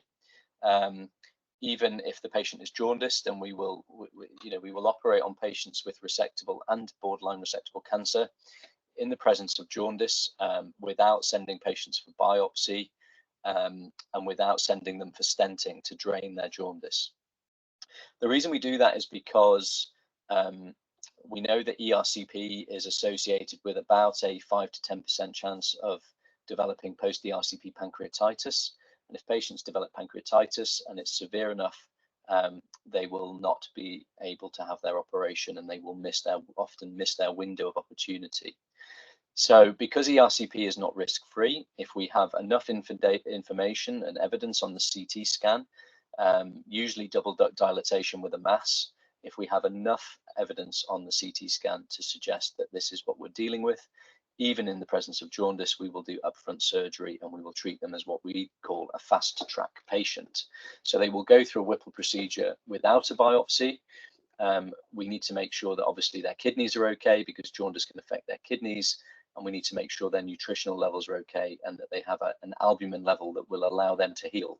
And patients with pancreas cancer often have a reduced albumin level, and if it's below 20, but really if it's below 25, we wouldn't be very enamored about offering them upfront surgery, and those patients would normally go for stenting and some prehabilitation to try and get them a bit stronger in the position for a resection.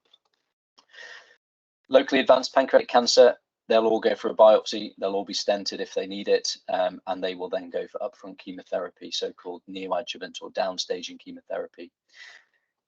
Why don't we send everybody for downstaging chemotherapy? We know that 25% of patients will progress while being on that chemotherapy, 25%. So 1 in 4 who go for upfront chemotherapy will develop progression of that disease and will not have an operation. So currently at this centre, and in a number of other centres around the UK, we would generally opt for upfront surgery in patients with borderline resectable pancreatic cancer. We like to try and give everybody the opportunity to have their operation, and we try and get them resected and then send them for adjuvant chemotherapy afterwards. My gut feeling is that that will change. I think the evidence is starting to emerge that the long-term outcomes are better for patients who have upfront chemotherapy in this cohort of patients, especially if there's arterial involvement and some arterial abutment. And I think the patients who progress whilst being on chemotherapy, the 25% or so of patients who will progress, unfortunately have really aggressive tumor biology, and the likelihood is that those patients are our patients who get early recurrence anyway, and so putting them through a Whipple procedure is probably not in their best interest. As much as we would love to sit there and tell people that we can cure everyone, we know we can't, and so I think over time we will probably be sending more patients for upfront chemotherapy. So again, this is the sort of pathway that is used by some centres. Ours is slightly different. For example, our borderline resectable patients go for surgery up front unless there's arterial involvement, in which case we may downstage them. But everyone with locally advanced disease will go for neoadjuvant chemotherapy, and if they have a response, and their CA 19.9 improves, then we will give them a trial dissection. But of course, not all of those patients will have resectable disease when we get in there. Radiation therapy is sometimes used as well. Radiotherapy, chemoradiotherapy. There are some situations where we may undertake preoperative chemoradiotherapy. And if patients have distant metastases, then there is no surgical option for these patients, and they will go for palliative chemotherapy. We've shown recently in our centre and in collaboration with Birmingham, and we're going to be running a national audit looking at this in terms of the number of patients who can tolerate FOLFIRINOX, which is the sort of recommended chemotherapy regime for pancreas cancer. It's a very aggressive, very toxic chemotherapy regime. The truth is a lot of our patients in Stoke, especially the more elderly comorbid patients, especially once they've had a Whipple procedure, just cannot tolerate FOLFIRINOX. And what we've shown is it's almost certainly better to have a full series of cycles of gemcitabine or GemCap than it is having either reduced dose FOLFIRINOX or 1 or 2 cycles of FOLFIRINOX. So that's something we're looking into at the moment. So what is a Whipple procedure? Well, a Whipple procedure is a pylorus preserving pancreatic duodenectomy. Actually, a Whipple procedure or Couch Whipple was slightly different in that they took part of the stomach away. So we've modified a Whipple procedure, and we now call it a pylorus preserving pancreatic duodenectomy. So we leave the whole stomach in situ. We like to leave the pylorus in place because we'd like to think that we can preserve normal gastric function. In reality, the stomach probably never works the same again anyway, despite what we do, and patients will still go on to develop some delayed gastric emptying. But we take away the head of the pancreas with the lump in there, or the head of the pancreas with a distal bile duct tumour or an ampullary tumour or a duodenal tumour. We take away the bile duct, leaving a bit as it exits the liver, take away the gallbladder, take away the duodenum, and we take this distal end of jejunum and we bring it up into a sort of candy cane configuration, and we suture it onto the pancreas, we suture it onto the bile duct, then about 60 centimeters downstream we suture it onto the stomach. So it takes about between 5 and 8 hours to do this operation, usually about 2.5 to 3 hours to take the lump out, and about 2 to 3 hours to put it back together. And when you start having to mess around with blood vessels and things like that, it adds a sort of significant amount of time onto the operation. This is a distal pancreatectomy for a pancreatic tail tumor. Usually much more straightforward. Usually do them keyhole, and hoping to do it robotically soon. And we dissect around the we lift up the stomach, we dissect around the pancreas, we staple across here, we take out the distal pancreas and usually the spleen if it's a cancer. If it's a pancreatic cyst, we just take away the tail of the pancreas and we leave the spleen behind. So this is what you're left with here. This is a robotic procedure, but I'm going to just leave that for now.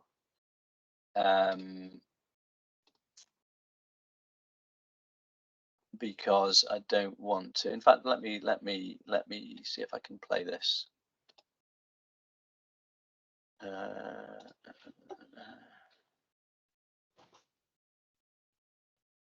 me see, acceptable.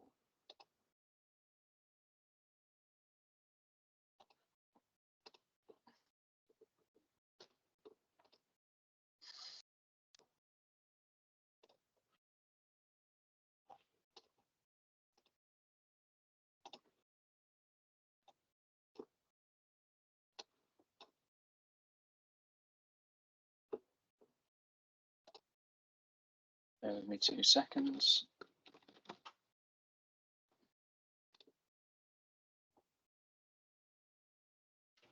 Actually, I'm going to carry on with the presentation, and if we don't have any questions at the end, what we'll do is we can play that.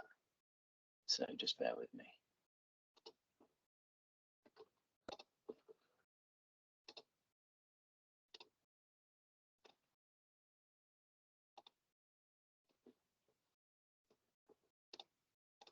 So complications of Whipple procedure or pancreatic duodenectomy.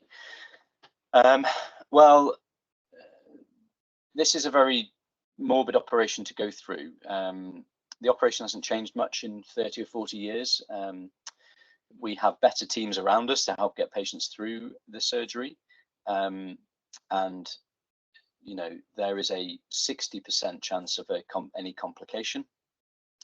There is a 20% chance of a major complication, such as major hemorrhage, or a severe pancreatic fistula, or a heart attack, or a stroke, or a PE. So, you know, 20% chance of a major complication. And we quote patients a risk of death within 30 days of the operation of between 2 and 4%, sometimes higher if there is vascular involvement, and sometimes higher if the patient has comorbidities which we're worried about.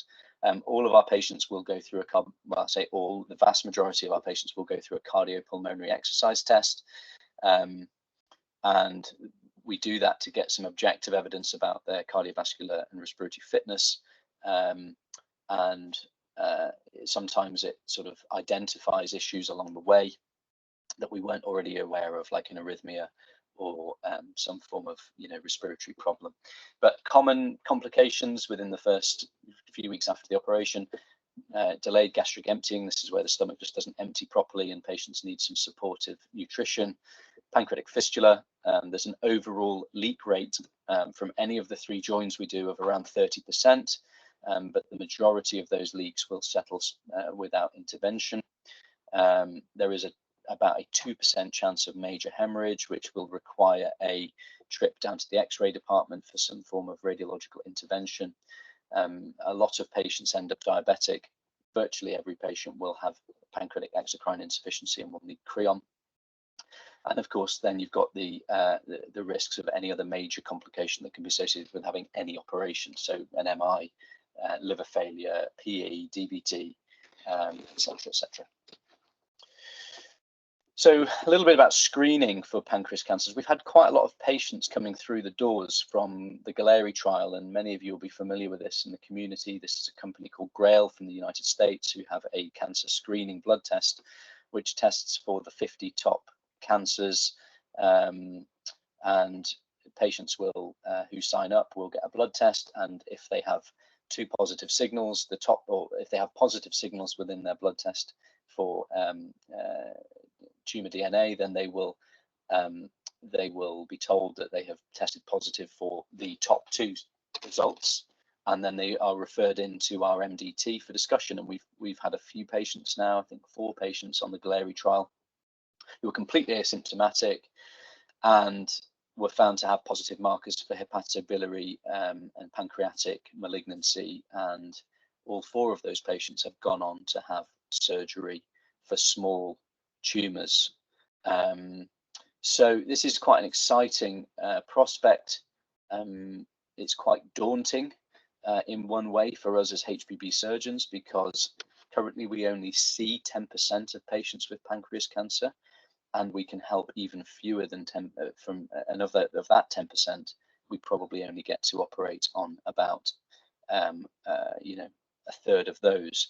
So this has the potential really to increase our workload by about 900% overnight, and we're just sort of waiting to see the results of this trial to see what the thoughts are and how this may impact upon us. Of course, we want to see as many patients with early cancer as possible, but we have had I think 2 incidents where patients have tested positive and they've not had detectable lesions on their imaging.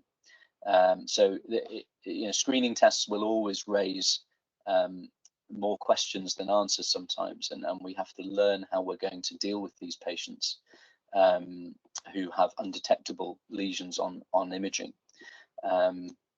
But quite an exciting prospect. And what happens is that, you know, patients who signed up between the ages of 50 and 77, who were otherwise well and had no history of cancer within the last 3 years of the trial, basically go and have, you know, a blood sample collected, and they're randomized into 2 groups, and they don't know which group they go into, but essentially the half of them will have their blood tested by Galeri, and if their signals are detected or they have 2 signals detected, then they essentially come into our MDT, and then we have to try and exclude or diagnose a malignancy. And then the people who have a blood test collected that's not analysed, they may be analysed at a later date as part of a secondary study.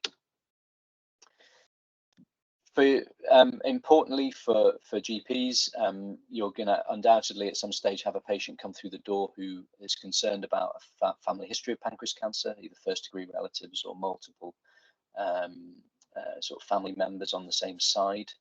And EuroPac is a study that was started in Liverpool, is now recruiting patients and is looking at the familial pancreatic cancer. And patients can go on this website on EuroPac. They can self-refer. So if they believe that they meet the criteria, they can refer themselves into EuroPac, and that's really useful. We are currently establishing Stoke as one of the testing centres for EuroPac. Myself and TJ Atwal are acting as investigators for this trial. I think Birmingham's another centre, possibly Wolverhampton, definitely Liverpool, Countess of Chester. So there's a few around the area. And we are referring patients in ourselves, but as I say, patients can self-refer. So you can take part if you have a family history of pancreatic cancer on the same side of the family, 2 or more patients, you're already known to have a gene mutation that can increase your risk of developing pancreas cancer if you've got Peutz-Jeghers syndrome. But in fact, if you've got any questions about familial pancreatic cancer, you can get in touch with the team, and they are really excellent and they will respond. So if you have any patients who are concerned about family history of pancreas cancer, you can either refer them into us and we will refer them onto EuroPac, or you can direct them to the website, and that may help you. So I've been rambling on for an hour. I want to just tell you about our pancreas duck. So we are launching a sort of local campaign, and we're launching it next Thursday. We're doing another symposium next Thursday evening, which can be booked through the training hub. My son designed this pancreas duck for us. He's only 12, but I think he did a pretty good job. And what we're trying to do is we're trying to raise awareness within Staffordshire about the symptoms of pancreas cancer. And so you will see the pancreas duck at a local GP surgery near you on some leaflets. And we've got a few other things that we're going to be talking about and launching next week. So, you know, yellowing of the eyes or skin, weight loss and no appetite, change in your bowels, new onset diabetes, back or abdominal pain, it might be your pancreas duck. So please remember the pancreas when you're seeing your patients. As I say, we are always contactable, either through the advice and guidance email system, through the cancer specialist nurses, who are absolutely superb, and I don't know what we would do without them. Through our secretaries, if you know, we're happy to receive referrals, and you know, hopefully we can work together to try and improve the diagnosis of patients with pancreas cancer, get people treated earlier, improve our local outcomes, and you know, improve the lives of those patients who are touched by pancreas cancer, because it is a horrible condition which we are working hard to try and improve. So grateful for any questions, or if I've stunned you into silence, and please let me know. But thank you for joining, and I will see you soon. Thank you, Mr. Laing. So that was really fascinating, and you know, thank you. You know, it's I'm sure many GPs on the call have had very sad cases of patients that have had pancreatic cancer that you know, was has been incurable, and we followed them on that journey. So you know, it's very poignant, it's very sad, and it's really helped for me to highlight, you know, the complexity from the other end when it's been referred in, on the complexity of the pathways of the surgery for those patients. And also for me, learning points that have been about maybe just having a lower threshold. We're always worried about resources, but maybe for those patients that you've got that, not sure about, just to order a CT, and just to have a lower threshold for ordering CTs, maybe especially in younger patients. When I was training many moons ago, if I think back to my foundation training, getting a CT abdomen was a fairly big deal. The radiologists would sort of really make you work hard for it, and I think there's a lot now, especially with the new scanners and the fact that they can get very, very good images with lower doses of radiation now, and very quick scans. And we've got so many scanners here at Stoke now, and the radiologists understand that actually by promptly scanning people and quick access to cross-sectional imaging, really makes a difference for patients, both acutely and if you're referring them in because of chronic type symptoms. So I think if you've got someone with any of those symptoms and you put on your request, I'm concerned this patient may have pancreas cancer, because it's not like a fit, it's not like colorectal cancer where you have this fit test, and you with pancreas cancer, there's nothing else that we're expecting you to do to try and prove that the patient might have pancreas cancer. There was no blood test we want you to do. People can have pancreas cancer without being jaundiced. So, I think if you've got any concerns, and also if the patient's concerned, my threshold is always lower now. If I have a patient who has, got no history of coming to the doctor, and they just suddenly feel that something's different. So, yeah, please don't be worried about requesting that scan, and then sending the referral in, even if the scan's not been done yet, and we can keep an eye out for the scan. So, because we also appreciate that, you've got enough paperwork and enough results coming through and enough discharge letters you can't even decipher.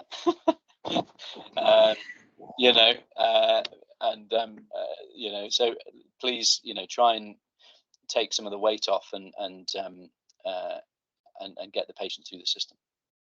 So I think we've got lots of questions in the chat, Mr. Laing. So I'm aware we've probably only got 5-6 minutes left on the call, but if Louise, if you could go through as many as we can, and then if we don't get through them all, would you be able to answer in due course, and we can email the answers out? Is that okay? You can see them here now, so I'll just do it as quickly as possible. Okay. So given pancreatic cancer symptoms are non-specific unless the patient is obviously jaundiced, do you think CA19-9 and amylase may help earlier diagnosis? So, I mean, amylase, there's no evidence that an amylase level is in any way sort of linked or diagnostic to pancreas cancer, and it's not a blood test we look at out with pancreatitis.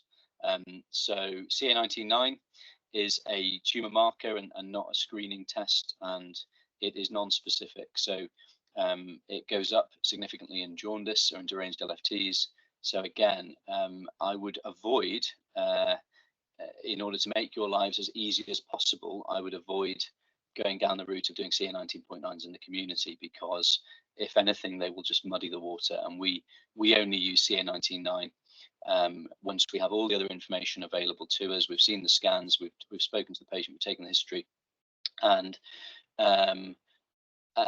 we only really use it in the context of sort of working patients up for surgery and if they're having chemotherapy. So really it's about the symptoms, and if you think they've got high risk red flag symptoms, then really what they need are a full set of bloods, UHNMs, LFTs, FBCs, and cross-sectional imaging. So is it better to request a CT scan or MRI? Definitely a CT, I would say. If there's no evidence of ductal dilatation or a mass on CT, then you won't see one on MRI. What MRIs are good for are they're good at mapping the ductal system for MRCPs, and they're good for pancreatic cystic lesions. But again, as a baseline and as a first line investigation, a CT abdomen pelvis with contrast. So Lindsay, yeah, pancreatic enzyme replacement therapy. Nutrazyme is the one that we are recommending that people use an alternative, because it's the one that's least expensive. It's the least expensive alternative. completely empathise with the problems that you're having with accessing the 25,000 unit capsules or the 50,000 capsules. You know, I think having 7 capsules with every meal is miserable, and unfortunately there is no easy answer here, and we are just trying to work with industry partners. And even our dietitians and nutrition team are advising people to avoid, you know, high fat meals and all sorts of stuff to try and improve their lives. How common is a pseudocyst, or how common is it that a pseudocyst or the stent can erode into an artery causing GI bleed? Pseudocysts, very unusual in patients who have acute severe pancreatitis, and they've got active inflammation in the acute phase. They can develop pseudoaneurysms of various vessels, splenic artery, gastroduodenal artery, and they can have acute bleeds, and we do see that in severe pancreatitis. Chronic pseudocysts, very unusual for patients to suddenly bleed. It's normally the acute inflammation that causes the vessel weakness. Axios stents do erode.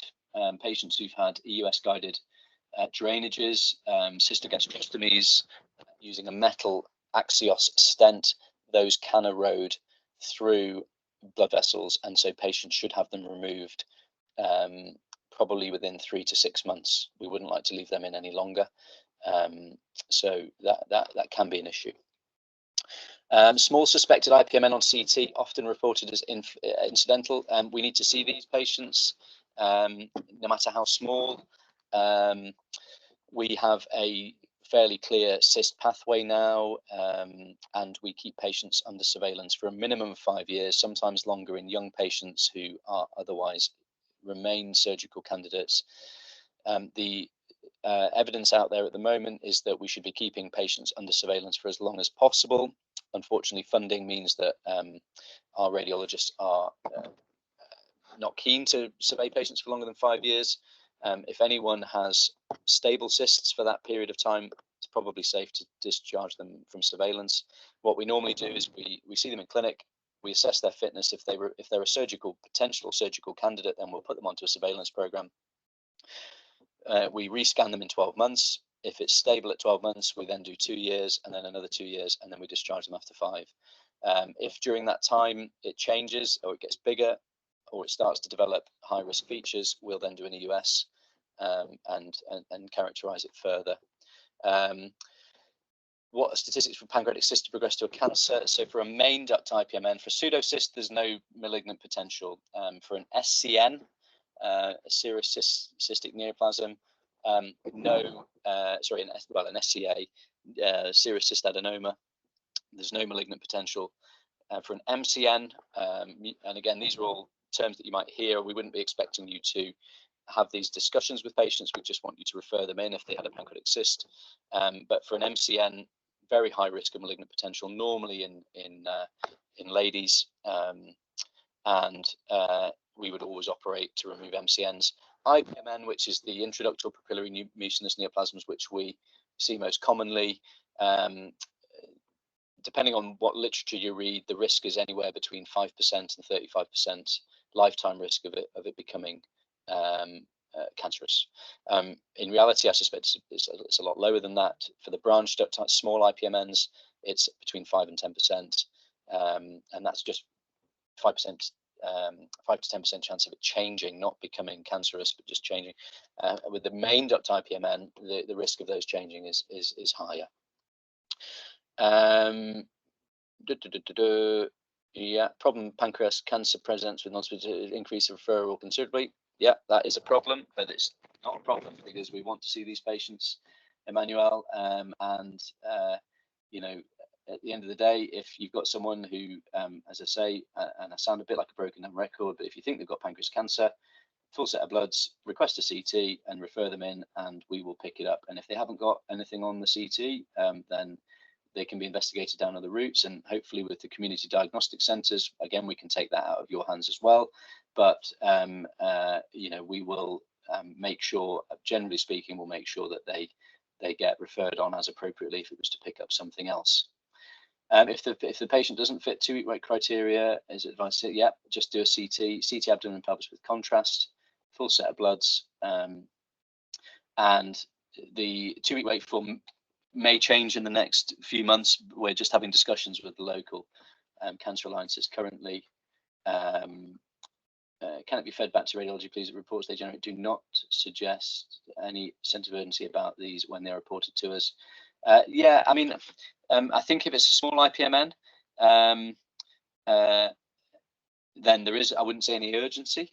But what they should probably say is that if it's a new finding, they should comment, and I can feed this back, that Ruth, that if they find a new cyst, pancreatic cyst on CT, that they should advise that the patient should be reviewed by a hepatobiliary team, and they can be referred in as a non-urgent referral. We'll pick them up and we'll see them in one of our cyst clinics. And I think that's it. Yeah, wow, well done. That's really good. You got through all the questions, and yeah, we're just 2 minutes over, which is pretty good going, really. So that was really really interesting talk. And again, thank you for your time joining us. There's, we had 90 odd GPs on the call. People are starting to drop off now, but that was really helpful education for us this afternoon at our PLT. So we're very grateful, Richard. So before anyone else drops off, a real big plea, if you could do the QR code for feedback, as well as feeding back to both of our consultants who have given up their afternoon. It's also really useful for us to plan. It literally takes 3 minutes, but we are trying to plan the PLTs for you, and so feedback on how we can do it better, what you want, will be really useful to us to help us go forward over the coming year. So yeah, just spend 5 minutes, scan the QR code and feedback to us. But yeah, thanks again, everybody, and yeah, look forward to seeing you all at the next one. Great, so, thank you, Dr. Just put my Twitter handle and my email in the chat in case anyone wants to contact me about anything or any questions off on anything. Okay, thanks, Mr. Laing. Thanks very much. I know. Thanks, everybody.